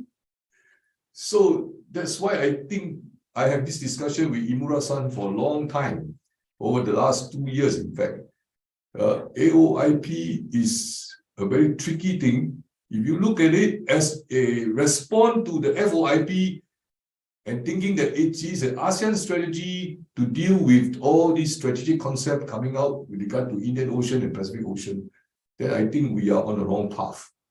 What ASEAN had tried to do is to put them all together, as we say, is a narration of what we see happening with all the respective FOIP and other IP or whatever, and we try to put it on to what ASEAN have been doing and see how it evolve over the coming years. So I think we are not concentrated in specifically doing something under AOIP, because everything there in AOIP is ongoing. And as long as we keep doing all those things about ASEAN community building, and from time to time we respond to requests, we have a joint statement with our dialogue partners, such as the most recent one with Australia, and earlier on I mentioned India and Japan. We are actually operationalizing AOIP. Thank you. Thank you very much, Ambassador Ong. I'd like to go to Ambassador Campbell on the question on the connection between AOIP and other initiatives. And actually, I want to sort of build a bit on something that Ambassador Ong said, because I disagree slightly. I see the AIOP, I agree, it is not a security document. It's not a security concept, but I do think it's strategic. And it's strategic in the context of, there were all these other proposals out there, FOIP, the Indian proposal, the US proposal, looking at the Indo-Pacific. And it was very important in that time and in that frame that ASEAN took a position that spoke to where ASEAN was united and what ASEAN wanted to focus upon. It was very important for ASEAN to do that in the context of what was going on in 2018, 2019. And it continues to be important in the areas that have been identified, as you just noted yourself, Ambassador Ong. However, the areas that are covered within the ASEAN outlook are, as I noted before, they're a bit minimalist. And so this is where I want to pivot to answering the question, Safwan, that you asked me, or that was posed. And I would say that in this space of ASEAN having reached consensus and being able to move forward in a unified way on a relatively limited set of things, which are the areas of important cooperation identified in the outlook, it is not surprising that individual countries who are members of ASEAN choose to work with other countries within other structures. And yes, I do think that causes some tension and some strain within ASEAN. I do think that it pulls at this question of ASEAN centrality and of what we mean when we talk about ASEAN centrality. But I think that that's always been a tension or an aspect of the ASEAN, of the relationships among the 10 member states of ASEAN, who have so many things that are different among them, as well as a smaller set of things which unite them within ASEAN. So within the context of the question, I would, I guess, acknowledge the tension, assert that it's always existed, and say that it's important, I think, for dialogue partners, for countries that have a security perspective on what's going on in the region, to be able to find ways to interact with the region individually and collectively on those issues. Thank you, Piper. I agree with your illumination. Yes. Now, do you would like to continue on that? But maybe I'd like to ask. But Sofan, we got one question you put to us just now about the defense-related agreement from maybe in Indonesia. I want to just quickly make a quick response to answer the question. Otherwise, we may miss it. I think ASEAN member states are not in any of the latest series of unilateral setting, AUKUS or Quad. They are not there, ASEAN member states. The reference to the FPTA, yes, we have Singapore, Malaysia, Brunei. This FPTA, Five Power Defense Arrangement, predated ASEAN's formation itself, it was something that British had done with Malaysia, Singapore, and later Brunei. Yeah, Brunei is not formally part of the five-power defense arrangement. The other two countries are Australia and New Zealand. So this has been there even before all these ASEAN mechanism came about. So if you talk to all the five countries, they don't see it as part of an ASEAN setting. It's a historical process, and it has been basically designed to look after the security elements in a different era, but in contemporary times, they have evolved into useful cooperative mechanism for training and other purposes. So it should not be mixed with AUKUS or Quad. Yeah, but going forward, I think ASEAN cannot say we cannot agree to other countries in our region doing little things like Quad or doing big things like AUKUS or whatever. But it's how we as ASEAN as a group we absorb these development and make the best of the situation. Yeah, interesting that you mentioned Quad as little thing and AUKUS as a little thing. It's designed to be humanitarian, HATR, the first instance. Yeah, and yeah, thank you very much, Ambassador. So we are running out of time, but maybe one short comments from Dr. Samsun and Ambassador Singh each. Dr. Samsun? Yes, thank you so much, Sovan. I think let me repeat my words, and I have the same ideas to Ambassador Ong. I mean, because the AOIP is the agreement or is of the ASEAN countries, and that we have to. I do not want to say that we have to respect, but it is the outcome of the ASEAN agreement, and it is what it is it is what we have, and it is the ASEAN. And even though we may have different understanding or different perspective on that, but it is the document of the ASEAN countries. And because ASEAN, we know what we have to do. I mean, because the differences in the geography and political leadership and the system, and that is what we have in ASEAN. So thank you for that. Yeah. Thank you very much. Yeah. Ambassador Singh. Thank you. So just to say that the concluding remarks by my three co-panelists, I have no difference of opinion with them.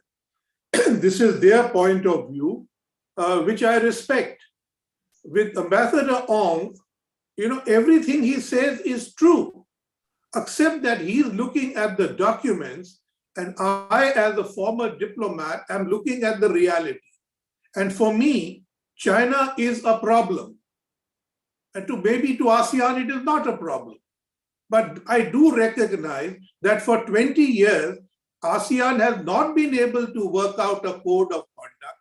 And at the last ASEAN summit, there was a document celebrating the 20 years of the DCOC, showing that the COC has not come. So yes, China agrees with your documents. And what do they do after that? That is the question which troubles me. I don't have a problem with your explanation. I'm just looking at the reality. And I hope that they get better. Thank you. Thank you very much. Very short intervention, Dr. Samsun.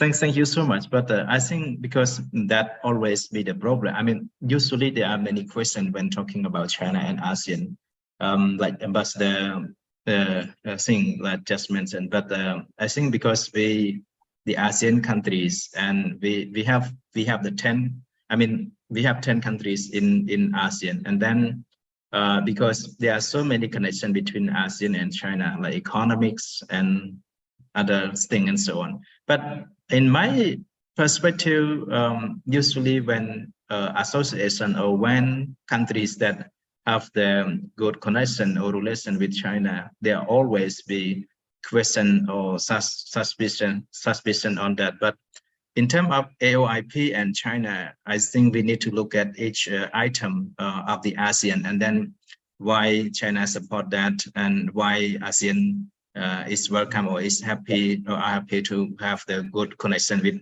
China and India or South Korea or Japan or something like that. I think we need to look at the policy, and then we look, because the ambassador mentioned we welcome all partners. I remember ambassador's thing. I stayed in India for 2 years for my master degree. I grateful to the Indian government that, I mean, because I was in Delhi University for political science, I'm so happy for that. But in terms of ASEAN, and because, I mean, sometimes because of the relation between India and China, and because India is also a member of the Quad or something like that, that's just different perspective, different idea from India. But we, the ASEAN, we have our own policy, we have our own principle that we need to follow, and we need to know what is our own benefit. Okay, thank you. Yeah. Thank you, Dr. Samson. I think that's the point of this discussion, for having honest discussion on ASEAN outlook on Indo-Pacific, to understand the differing interpretation on and expectations on that.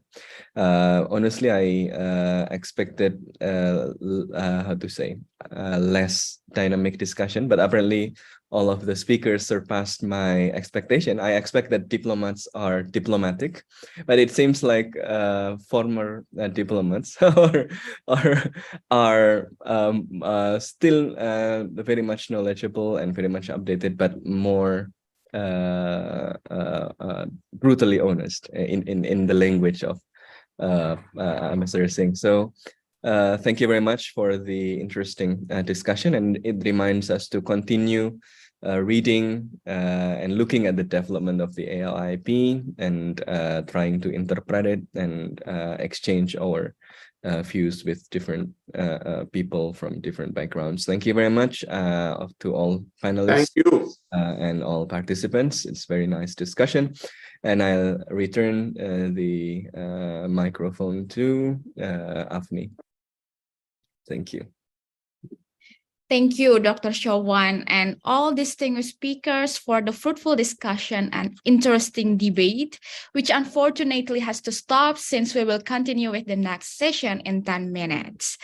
Once again, thank you all speakers, and Dr. Chawan, I'm sure everybody's enjoying your session earlier. Ladies and gentlemen, before we proceed to the second session, we will have a 10-minute break. So feel free to grab your coffee and be back here at 11 a.m. Jakarta time.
All right.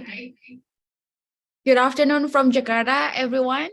Welcome back to FPCI GRIPS Conference on ASEAN Outlook on Indo-Pacific towards realization of the Indo-Pacific cooperation under AOIP. Without further ado, I would like to invite our moderator for the second and last session of this conference, Ms. Iza Khairina Ibrahim, analyst at ISIS Malaysia. Ms. Iza, the floor is yours now. Thank you very much, Afni. Welcome everyone to our second session, revisiting the ASEAN Outlook of the Indo-Pacific, Implementation and Development.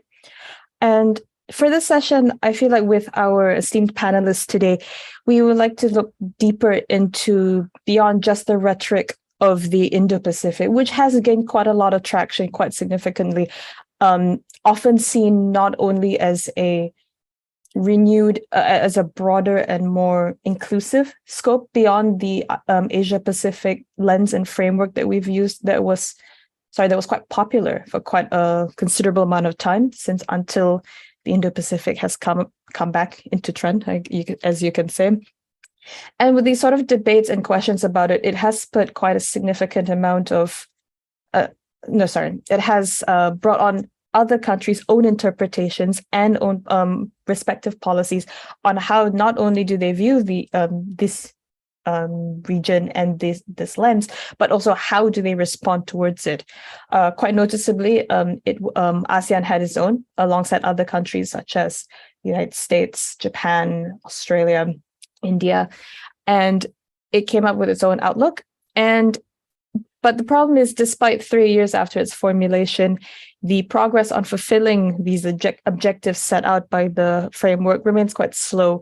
And because of this, it was widely criticized to be lacking the sort of teeth they need to deal with the increasing geostrategic rivalry and other pressures that come together with this region. And today, we will start unpacking and discussing these sort of topics with our panel, with our speakers. We will go through first with their own talking points before we will engage in a broader discussion where Q&A is also welcomed later. And so first, I will introduce our first speaker, Professor Alexis Jemadou, professor at the University of Pelita Harapan.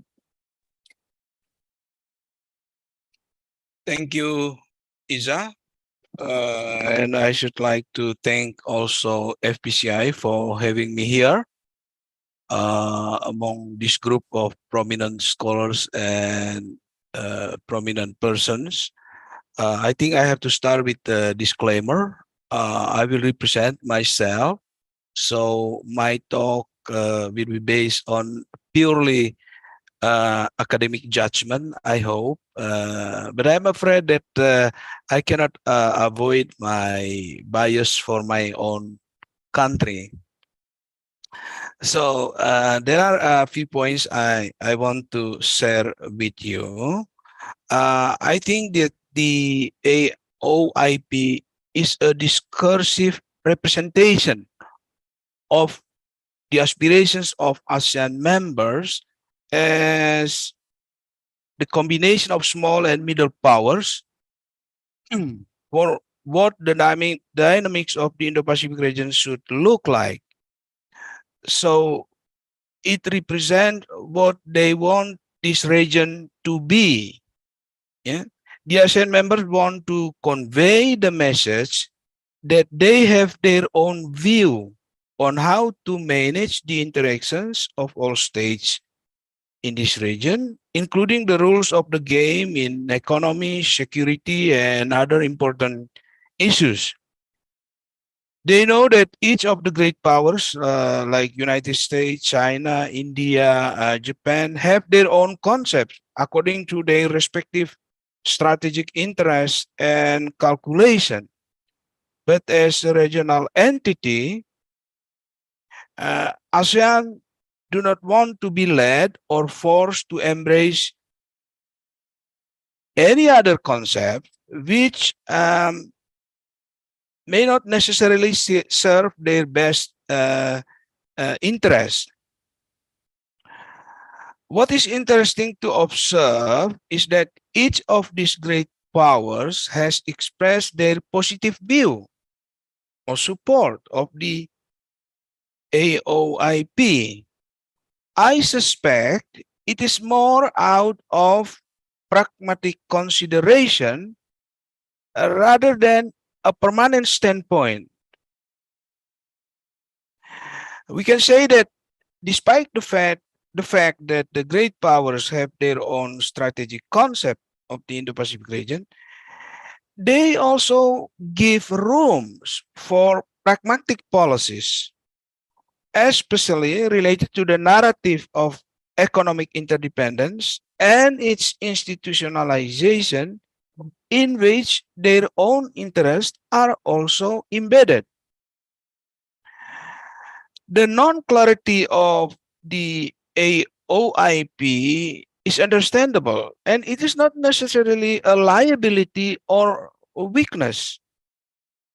If it is meant to be open and inclusive, then you should allow certain level of ambiguity, or you may call it non-clarity, so that each member or participant may substantiate any cooperation opportunity that may emerge out of this friendly interaction. Such ambiguity can also be related to the fact that the ASEAN members tend to avoid any singularization of the narrative of international politics in this region.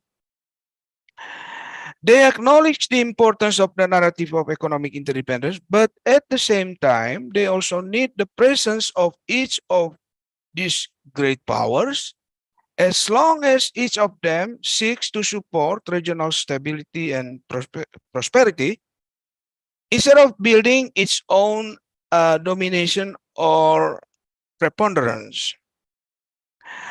I believe that people will expect much from Indonesia's chairmanship, in the sense that the ASEAN centrality can be strengthened as a pragmatic modality of easing tension whenever such eventuality might emerge from the dynamics of the contestation of power in this region. It is always important to have a regional entity capable of reaching out to all great powers, and Indonesia is capable of playing that role. Considering its diplomatic credentials, both among the ASEAN members and in the eyes of the great powers, ASEAN should make a concrete proposals of cooperation to substantiate the spirit behind this concept. That is to give more room for positive cooperation rather than sticking to contestation of power or struggle for domination or preponderance. ASEAN should come up with a clear idea how to build the habit of cooperation and urge the great powers to socialize into the international norms of cooperation and interdependence, and always seek to promote common interest rather than unilateral approach or action that could be destabilizing and jeopardizing regional stability. Last but not least, I think that the idea of AOIP should be inclusive. It is feasible and acceptable to a certain calculative degree.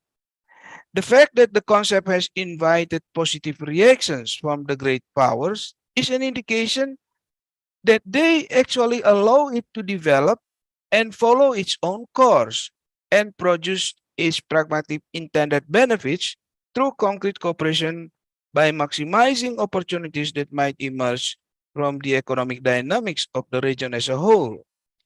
Having said that, the ASEAN members, I think, cannot entirely rule out the possibility of the pendulum of international politics moving towards a kind of Hobbesian tendencies of power contestation, rather than the Grothian or rational eventualities of normative cooperation.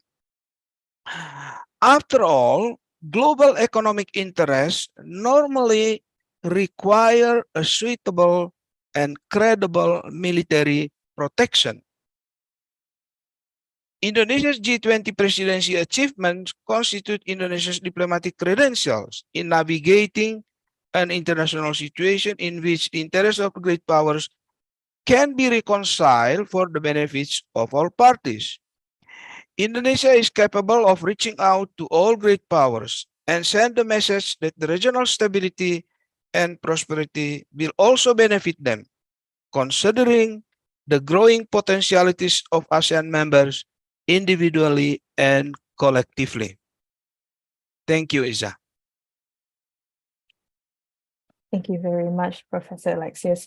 For now, we'll move on to our second speaker, Professor Rory Metcalf, Head of the National Security College at the Australian National University.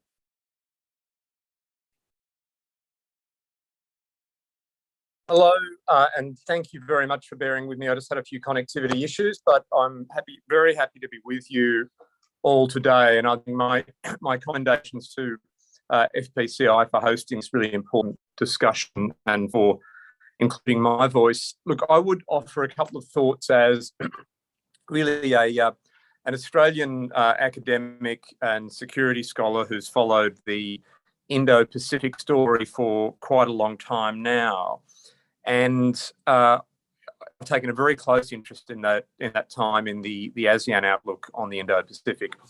I will just begin by picking up on one or two comments from the preceding speaker, and I think there were some very pertinent points there, very understandable from a perspective in Southeast Asia. But looking at the ASEAN outlook on the Indo-Pacific, I would start by saying, do not be too hard on yourselves. I think it was a significant achievement to craft that document. In my view, it showed significant leadership from Indonesia in progressive thinking within ASEAN, and it is early days.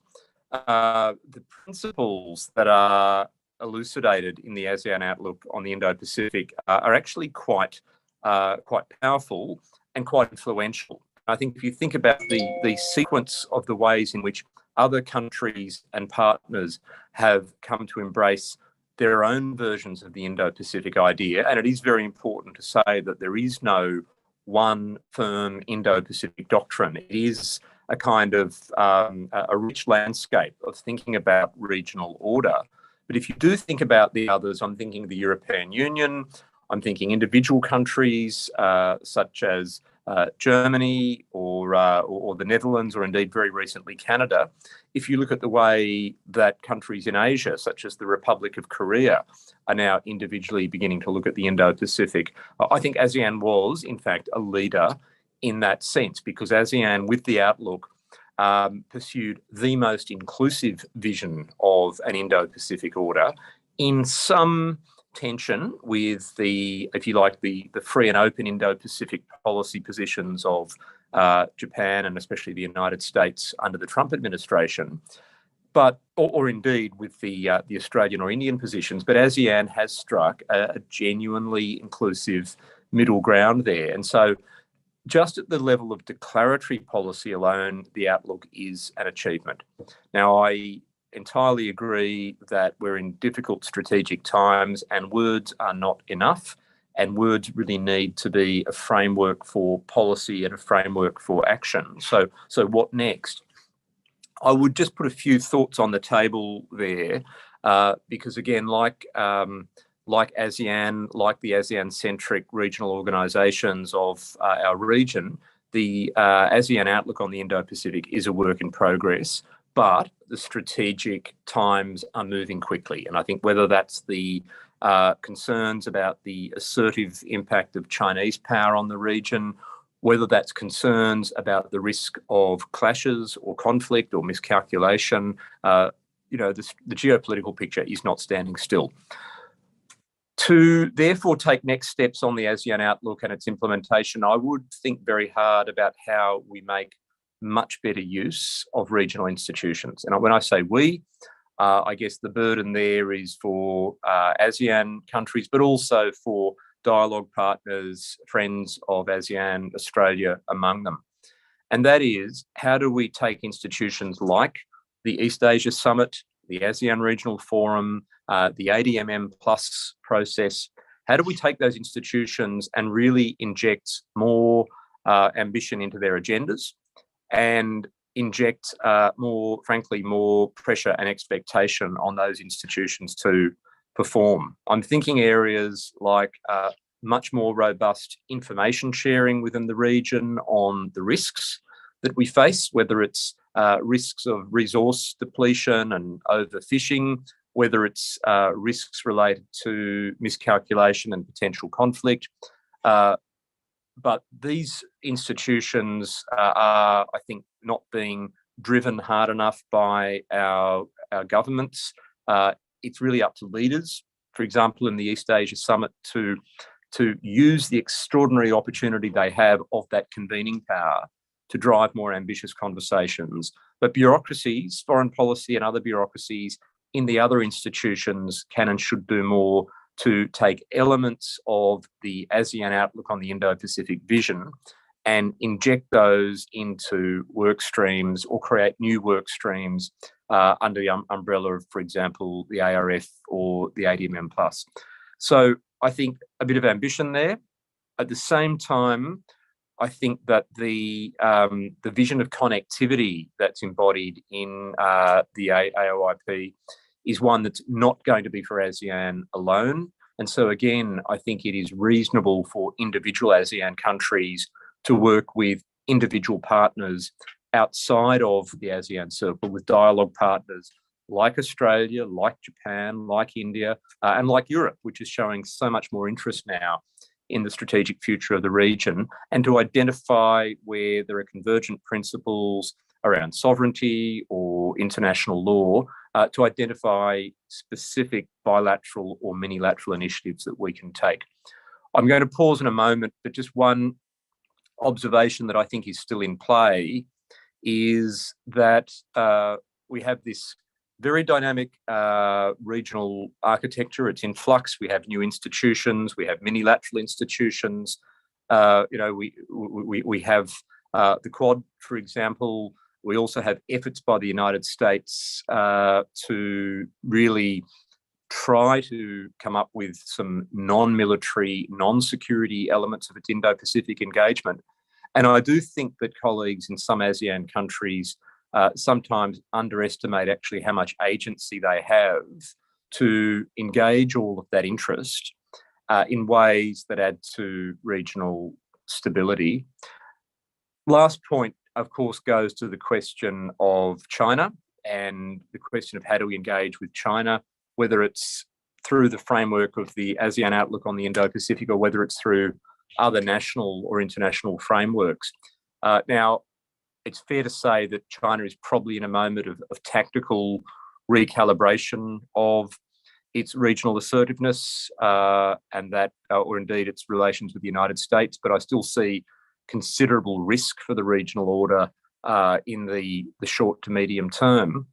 But now is an opportunity to really have those conversations, attempt that dialogue with the Chinese policy system to reinforce the view that an inclusive Indo-Pacific framework is not something that's designed to exclude China. It's designed to set agreed standards and rules that all powers can live by, for example, in sync with the Treaty on Amity and Cooperation. Now, we know that the strategic establishments of great powers don't always mean what they say when they smile and agree to the principles that we point out to them. And I think China in particular has got a huge amount of reassurance to give to the region because, if anything, strategic mistrust of China has increased greatly in recent years. But the ASEAN outlook on the Indo-Pacific is at least a variant of the Indo-Pacific that the Chinese system may feel the need to appear to come to terms with. And that is a starting point that we need to work with during these difficult times. Thanks for listening, and I'm really keen to join the questions that will follow. Thank you very much. We'll be following on with our next one. Professor Cha Dao-Jung from the he's a professor of international political economy at the School of International Studies in Peking University. Thank you very much. Certainly, I just speak for myself, and I'm happy to join the discussion, although this is a very difficult topic, partly because there is some academic discussions about free and open Indo-Pacific. But the term is not included in the official narrative. If and to the extent it is, I just checked the website of the Chinese Foreign Ministry, the English version. The commentaries are overwhelmingly negative, but about that notion. And then for me as an academic person, free and open Indo-Pacific, that's one of the expressions. The second expression is AUKUS, Australia, UK, and US. Now quickly, that's going to become a third, as we are reading in the news, JOCS, Japan, Australia, US, and UK, and then Quad, right? That's so the, oh gosh, these acronyms keep flying. What's all the excitement? On the other hand, there seems to be a convergence, de facto convergence, in the style of narratives. Chinese narratives on this, normally it can be characterized as more liberalist in standard international relations theory. In other words, we talk about the challenges. We don't openly identify a country's source of enemy, and we call for multilateral approaches. So those acronyms, including free and open Indo-Pacific, falls into that tradition. So in some ways, there is a convergence of approach. Now, if that can qualify as the second point, my third observation is that China itself has a difficulty, I would say difficulty, in communicating to the rest of the world what it wants. If you recall, in the wake of the Cold War, China offered what was called a new security concept in relating to Southeast Asia.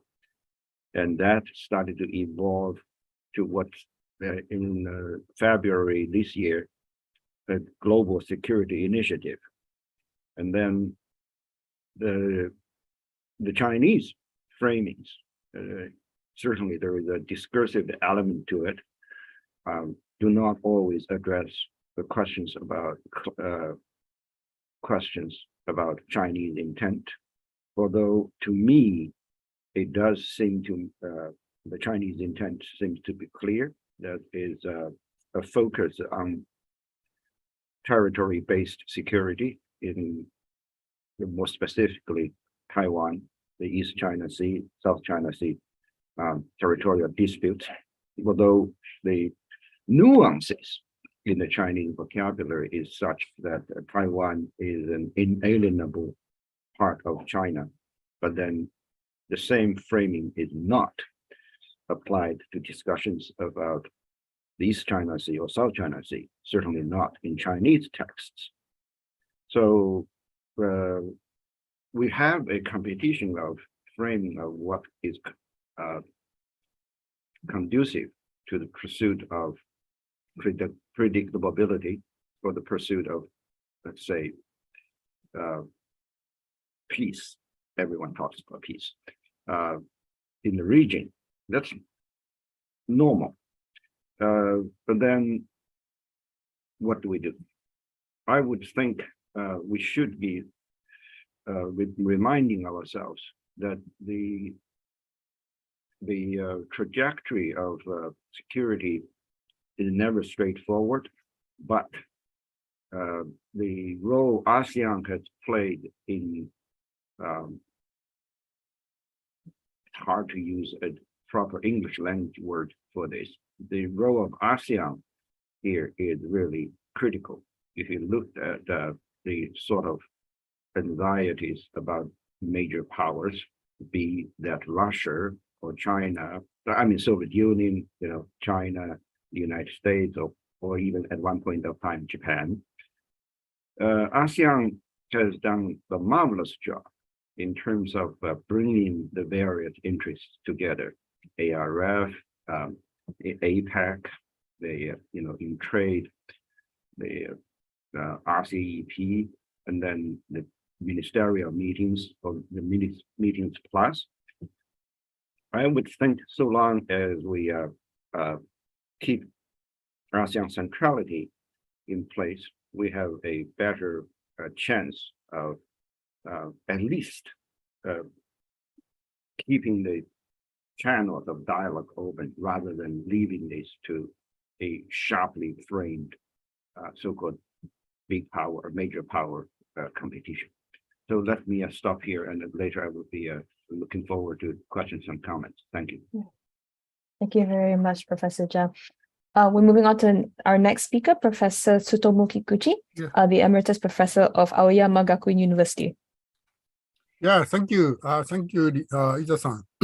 And first of all, I would express my thanks to GRIPS and also Foreign Policy Community of Indonesia for giving me this opportunity to speak at this conference. So today I would talk about, how ASEAN and its partners could make use of AOIP to create a more inclusive and pluralistic and also multi-centric rule-based order in Indo-Pacific. So today, in these regions, competition and conflict between major powers intensify. So many experts argue that major power relations, especially the US-China bilateral dynamics, will determine the future international order of the Indo-Pacific. So indeed, US-China relations are quite important, but not the only factors defining the international relation of the regions.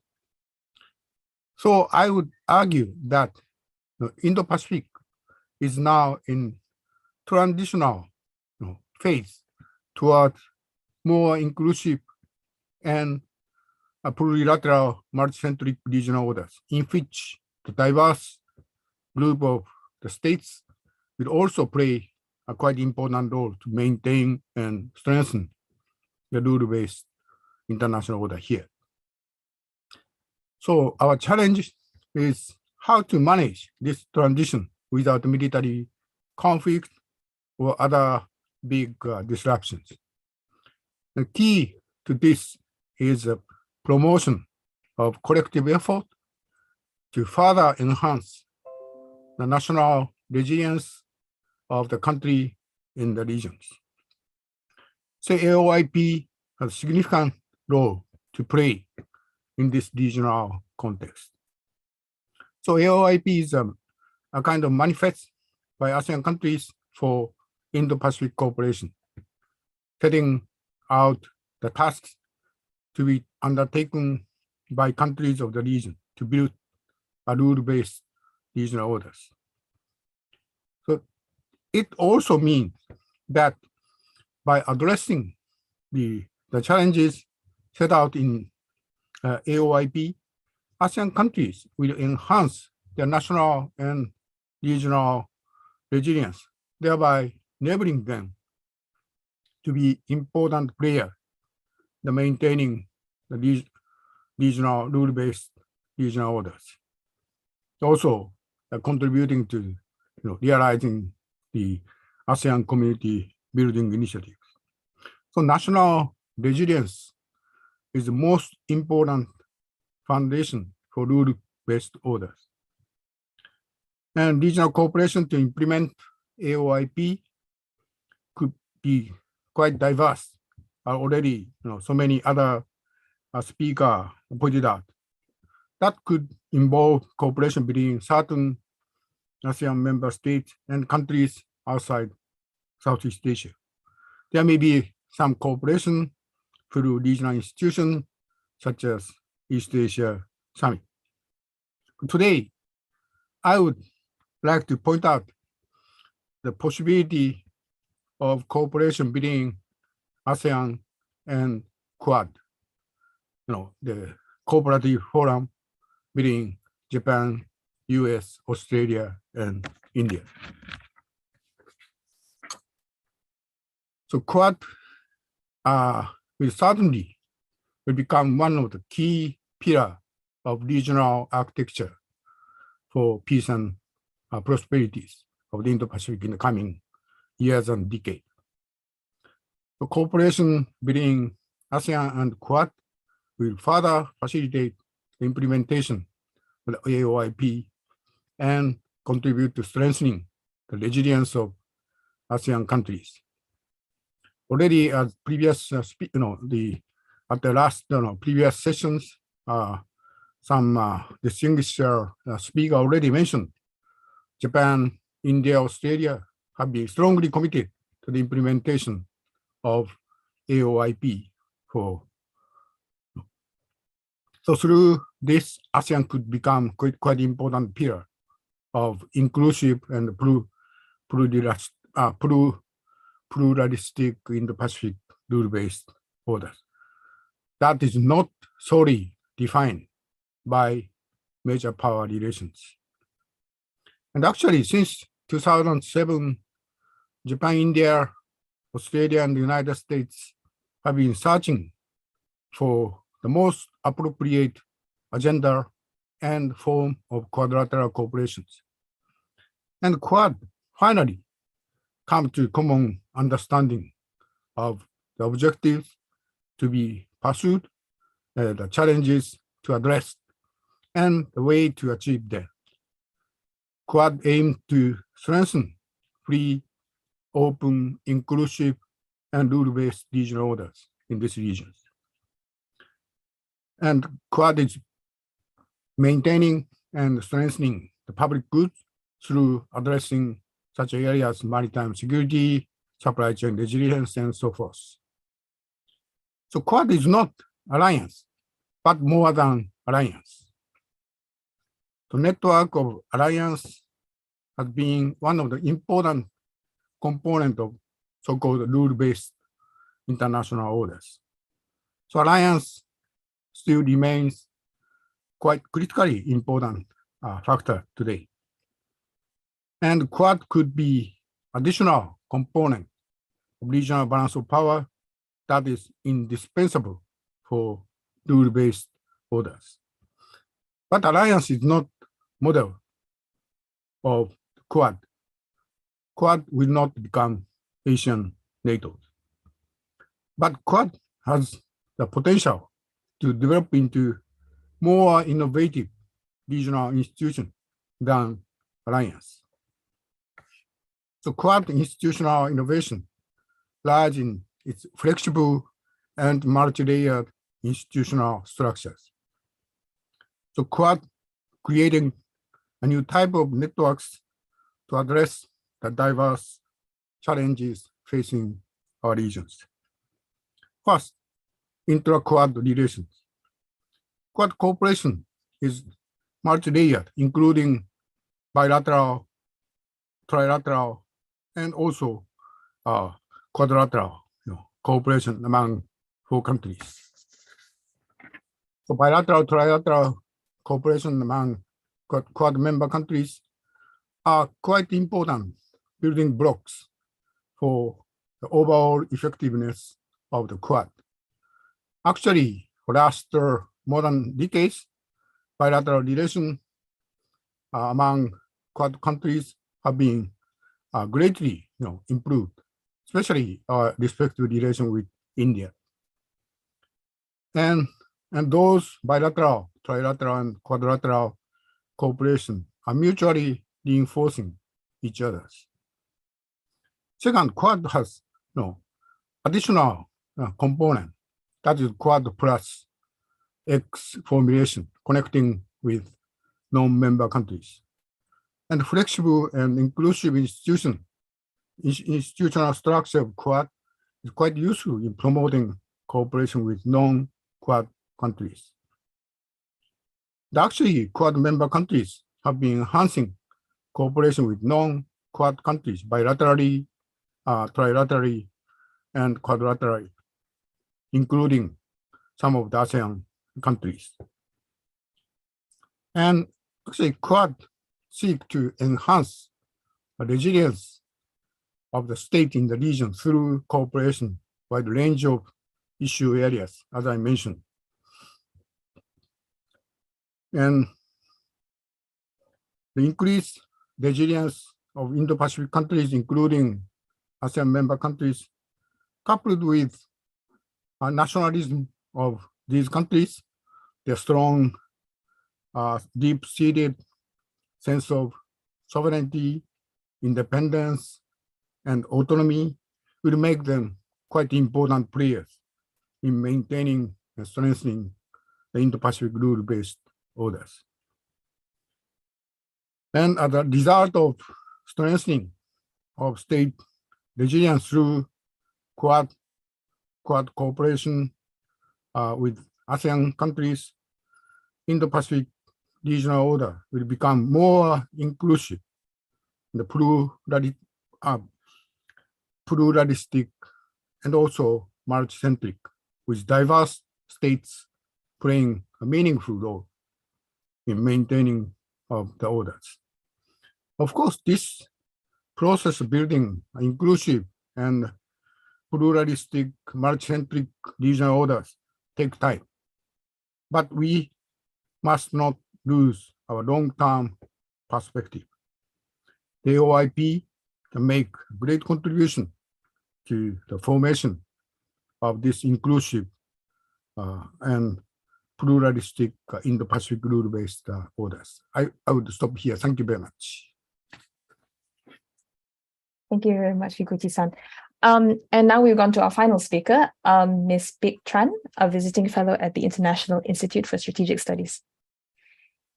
Hi, thanks, Isa. I just want to update that it was my old affiliation. I started a visiting fellowship with IC Yusof Ishak Institute this month. And I was also to thank FPCI IP and groups for having me here. So my understanding of AOIP is that it has two main goals. The first one is to enhance ASEAN's community building process. And the second goal is to strengthen existing ASEAN-led mechanisms. So in 2021, during the 13th National Congress of the Communist Party, Vietnam echoed these objectives by committing to actively and responsibly work with ASEAN countries to build a strong and united community, as well as maintain ASEAN's central role in regional security architecture. So in more familiar terms, I think these two objectives are about ASEAN unity and ASEAN centrality. So I think the order of the two things makes sense because if ASEAN is not united, how can it effectively coordinate other mechanisms that it is leading? So I think that in the last session, other speakers, maybe they already talked about multilateralism and about ASEAN's concern that those things challenge its centrality. So I couldn't attend the entire session one, so I'm not sure whether if any speaker already clarified what ASEAN centrality means. I see that Ambassador Ong Keng Yong is here with us, so I hope that he can let me know during the discussions. So my understanding is that ASEAN centrality is not about ASEAN is the most important platform, but I think it means that ASEAN is in the middle of a network and offer venues for other countries in the region to come and talk and hopefully to act together on common issues. But you know, when the parties cannot agree on certain issues and the conversation cannot move forward, I think it's better to have other mechanisms like the Quad or AUKUS, where their members are like-minded and they can move things forward. So to revisit AOIP, I think ASEAN should accept that it's not always the best place for every issues, and other multilateral mechanisms surely complement it. not challenge it. But first, it needs to be unified to improve its effectiveness. I think that only by proving its usefulness, ASEAN can maintain its relevance. So I stop here and looking forward to the discussion. Thank you. Thank you very much. And now we'll be moving into it's a mix of both the interactive discussion and also the Q&A that's coming in. And for the first one, we do have a question that is directed to Professor Metcalf. And the question is from Andy Sparinga from Ministry of Foreign Affairs Indonesia. He asks that there have been many discussions on the implementation of the AOIP with its dialogue partners, including with Australia. And given the dynamic nature of geopolitical challenges, out of the 4 areas of priority under the AOIP, what are the most important sectors that should be prioritized in the immediate future? And furthermore, do you see any opportunities for existing minilateral groupings in the region, including Quad and AUKUS, to synergize efforts or initiatives with ASEAN-led mechanisms?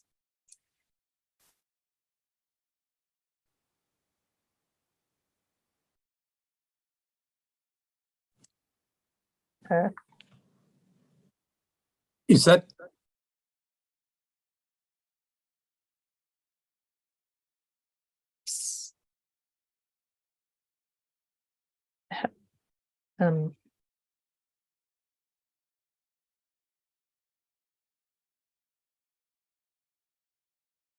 Yep.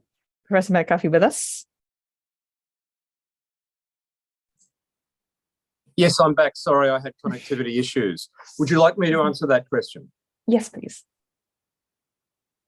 Okay, so I missed the beginning of the question due to the connectivity issues, but No, I understand it's to do with connecting AOI with other arrangements. Yes, that's the second half. The first half would be which of the 4 areas of priority should they prioritize in the immediate future? Okay. Look, I would, to be honest, I would actually turn it around and actually begin by identifying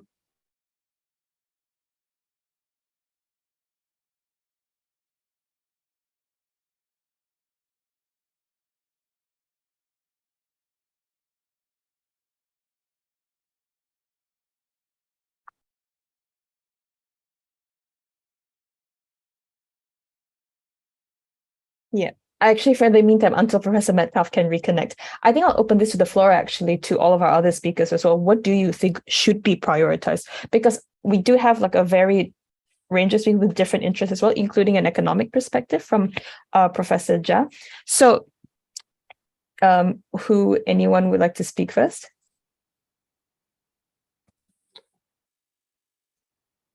My apologies for dropping out. Would you like to quickly answer that last question? I can leave the floor open to other speakers. Yeah, sure. Look, rather than identify work stream of priority, I would actually look at the partnerships. I would flip it around just simply because we need to work with, I guess, where there is appetite for cooperation. And I think that it's probably most realistic for ASEAN to be working with individual external partners rather than, anything like formalizing ASEAN Quad or other structured engagement. I would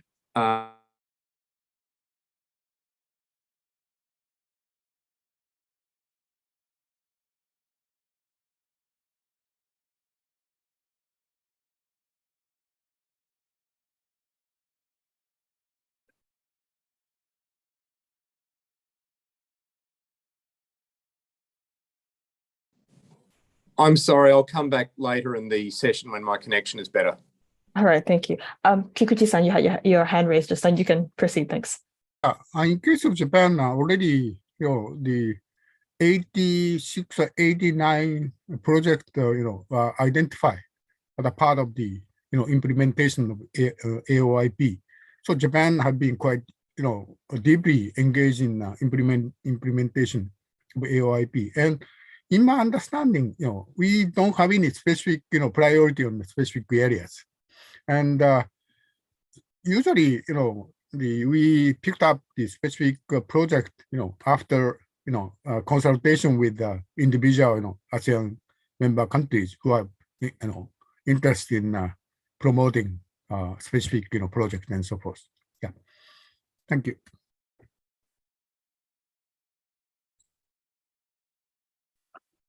Do you have anyone, Big or Professor Alexis, do you have any similar other comments or any insights to share as well? Yes, I think it is a good question to know what is the priority of cooperation that should be promoted. I think there are two things for international cooperation to take place. First of all, there should be a commonality of interest. And second, I think the complementarity of resources you have for that cooperation to be materialized.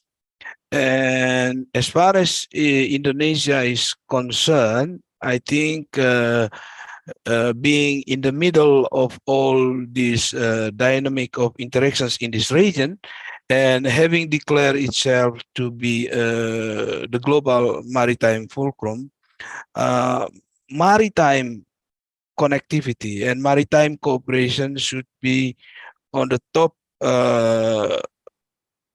priority of Indonesian government because there are a lot of opportunities that Indonesia and foreign partners can do together in order to explore the potentials of our maritime resources that until now haven't been optimally explored. That's my answer. All right, thank you very much. Yeah, Big, do you have anything else? Please go ahead. Yeah, thanks. So, among the 4 areas of cooperations, my opinion is that, maybe maritime security is a little too sensitive among them. But I think regional countries already doing a lot in terms of economic cooperations, with all the free trade agreements being signed and ratified.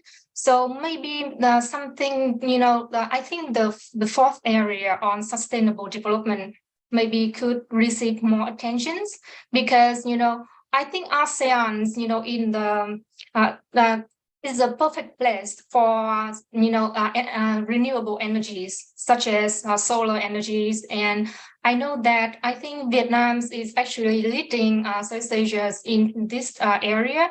Because there is a lot of sun in the region. So I think, our dialogue partners can help Southeast Asian countries to develop this kind of renewable energies. Thanks. Yeah, that's actually a good point, actually, because I think I've read there have been with other discussions as well, like even the EU is actually seeking to connect with ASEAN quite almost exclusively on that region. And that's why quite a lot of them argue that it's one of the safer international partners to go towards because they're not talking about something so controversial. I'll just pass over to Professor Jha first, and then we'll go back to you.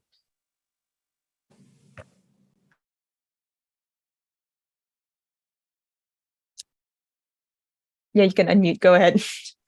No, I thought Kikuchi-san was. No, Jha-san, you are first. I'll pass you. Yeah. I thought, just following Madam Tran's comment on energy, solar is useful, but it's intermittent. And also, you have the issue of competition for land use. In certain areas of the world, where they have large deserts, solar makes sense. But across Southeast Asia, whereby you need land for agriculture, solar is useful, but probably limited in many ways, partly because of intermittency. But certainly in Vietnam, Laos, or Cambodia, much of Indochina, solar energy, especially as a poverty alleviation strategy, is going to be quite useful. But nevertheless, the large industrialization, Southeast Asia ought to consider nuclear power. I understand it's controversial, but nuclear power is a viable choice, especially when you have the fourth generation nuclear power plants that are coming online. And even with the EU, if you look at the EU under French leadership, it's branding nuclear and rebrand nuclear and LNG to be green. So we are really talking about the base load of energy for Indonesia, for Vietnam, Thailand, Malaysia, whichever Southeast Asian country. When your level of industrialization moves up, the requirement for stable loads of stable electricity supply to meet the increased loads for quality of the basic load is quite important. Solar, if for any of these frameworks we talk about it to make sense, we have to deliver real benefits to the real societies. And for that matter, just because nuclear word is quote unquote controversial in the public mind does not mean it should be ruled out in the discussion. So can I have two finger here by keep talking about nuclear energy and by asking Professor Kikuchi a question about Japan? So because with the energy crisis, do you think that Japan will come back to operate its nuclear power plants? And I think that if for the idea from Professor Zhang, I think that Japan would be a perfect partner for Southeast Asia if they actually want to develop nuclear power plants. Thanks.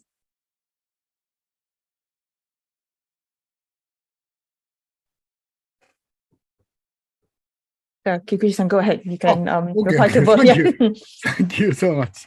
No worries. On the nuclear powers,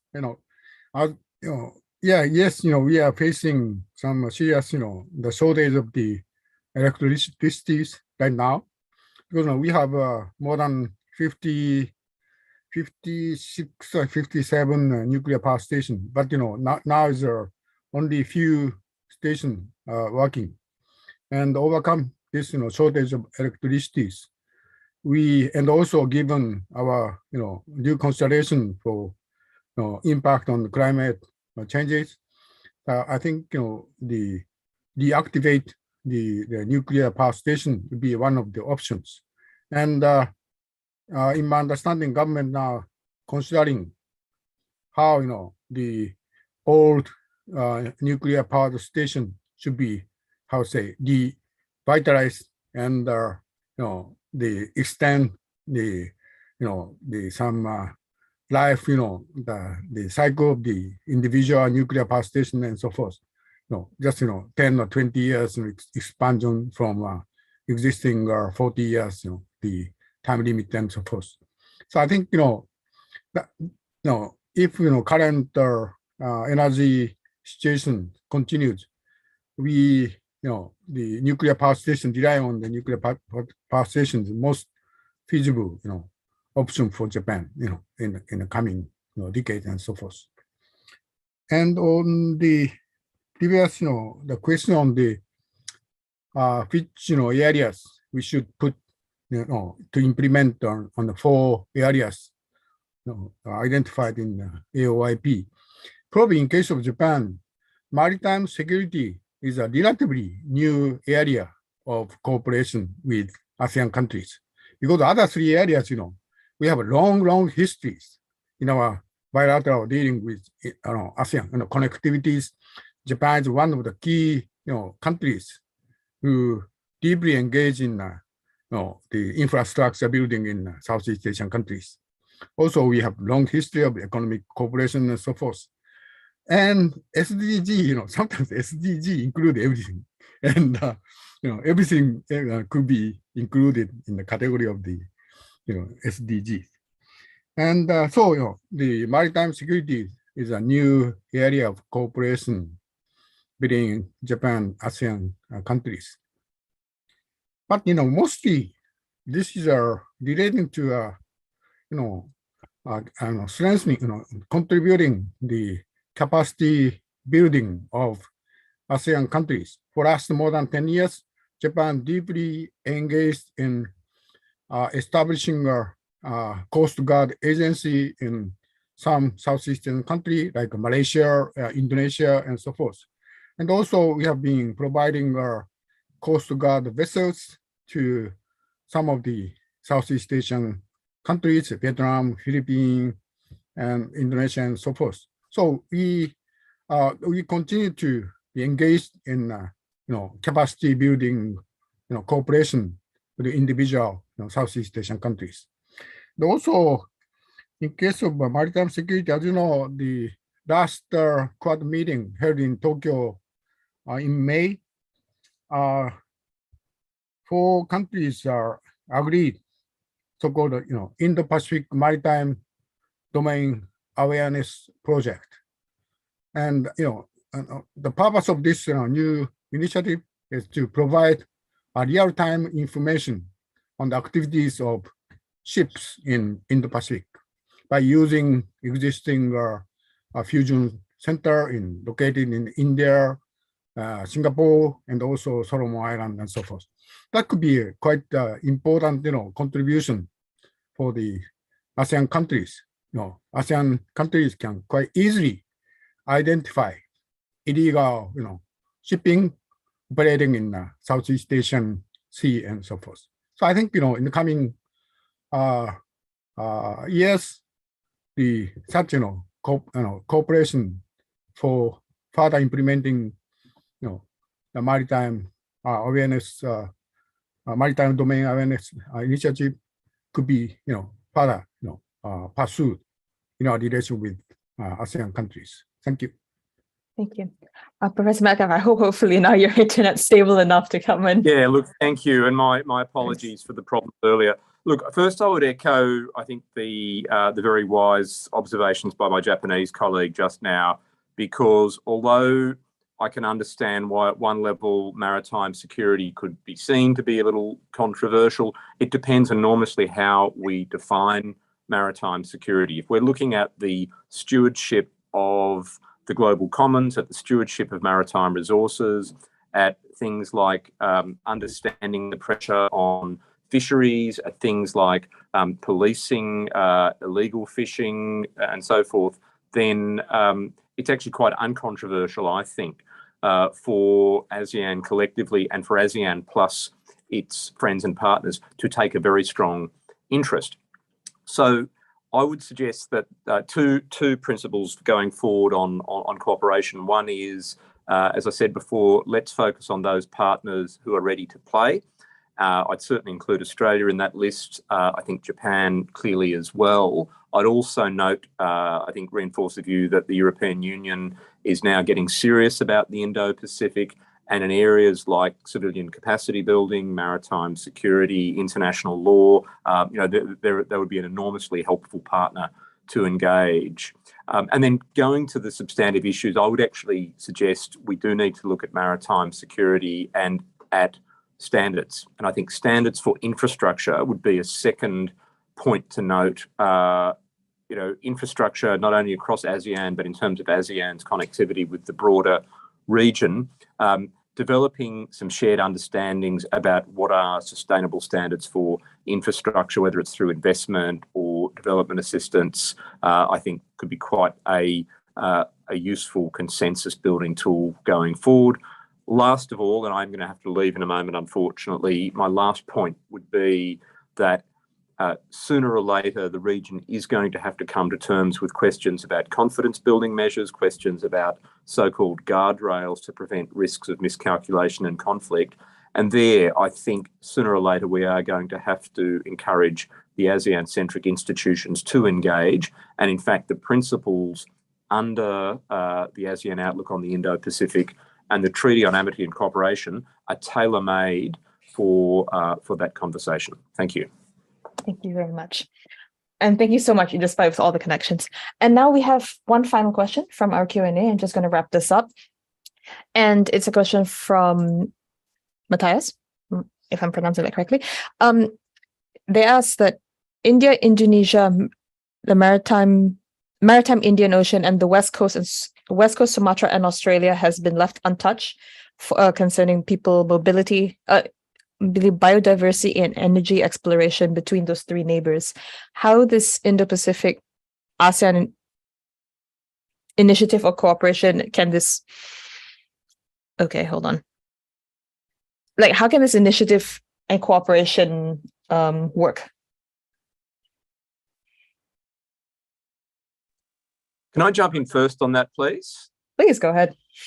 Yeah, Happy to have you back. And hear colleagues say, but just to note that among the various sub-regional arrangements that could be very complementary to the ASEAN outlook on the Indo-Pacific, I'm glad that the Australia, India, Indonesia trilateral has been mentioned, because there is an evolving body of work, a trilateral dialogue and cooperation there. We do have obviously contiguous maritime zones, and in a way, if we can develop standards for environmental preservation and resource exploitation in a sustainable way among those three countries, and maritime domain awareness of civilian and commercial behaviour, then that can be a really interesting model for other parts of the region. So I think that's one of those mini-laterals that's perfectly made to demonstrate that the ASEAN outlook is a good model. Thank you.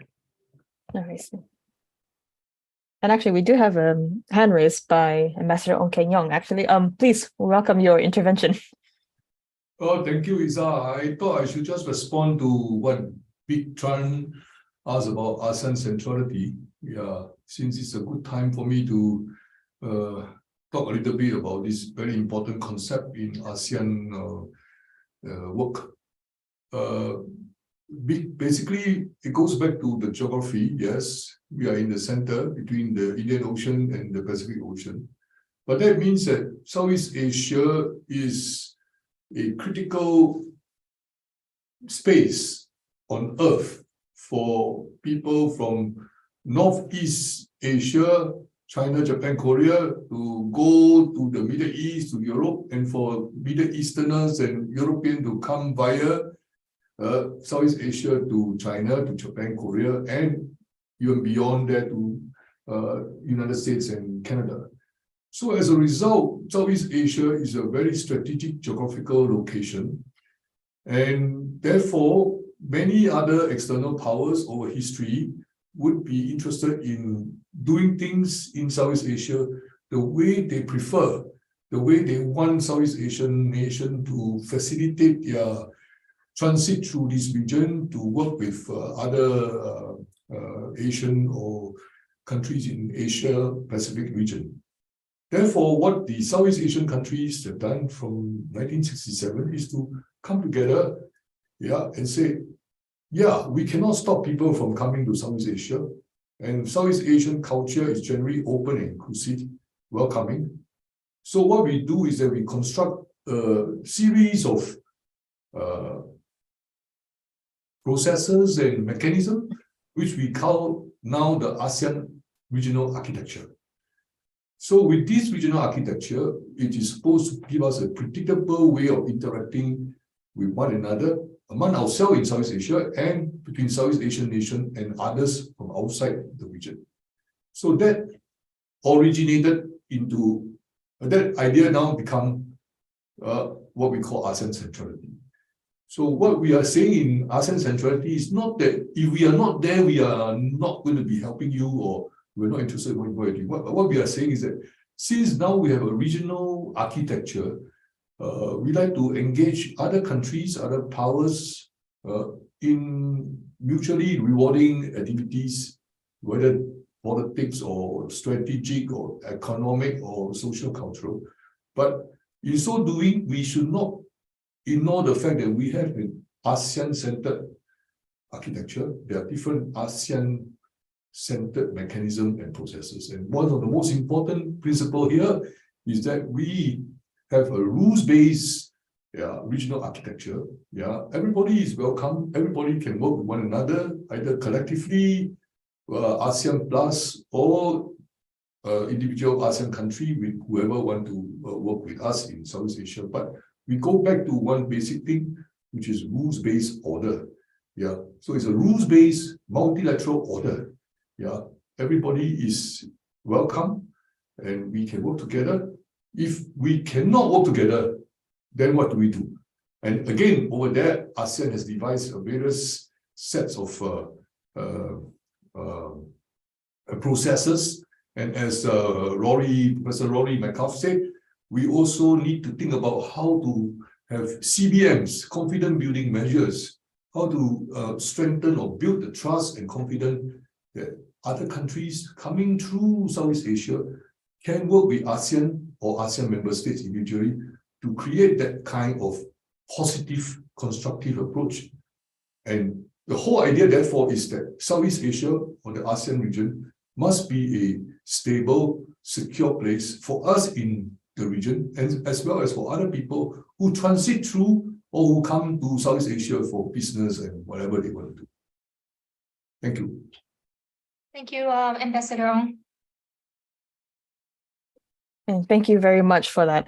And that, unfortunately, we ran out of time, and actually I think we kind of went over time. But thank you very much for everyone's responses, the questions and the interventions made. They were all very insightful. And I think it's important to recognize as well how important our understanding and conceptualizations translate into what we plan to do and how to make the most out of it. And with that, I shall pass back to our MC. Thank you very much, everyone. Thank you, Kikuchi-san. Thank you, Lori. Thank you on panel. Thank you very much all. Okay, Yon-san. See you in Jakarta. See you. Right? Yeah. Goodbye, everyone. Thank Thank you. you, Ms. Iza, and all the speakers for bringing us a very productive session today. Also, thank you to all the participants, both joining from our Zoom room and our YouTube channel. I believe all that are tuning in here today have had a fruitful discussion and gained new knowledge from our speakers. Ladies and gentlemen, this marks the end of FPCI GRIPS conference on ASEAN Outlook on Indo-Pacific. Today's event is available for a rewatch on FPCI YouTube channel at Secretariat FPCI. Thank you once again, everyone, and see you at our next event. Bye-bye. Thank you. Bye. Bye-bye. Goodbye. Thank you. Thank you. Bye. Thank Yeah. you. See Thank you in Jakarta soon.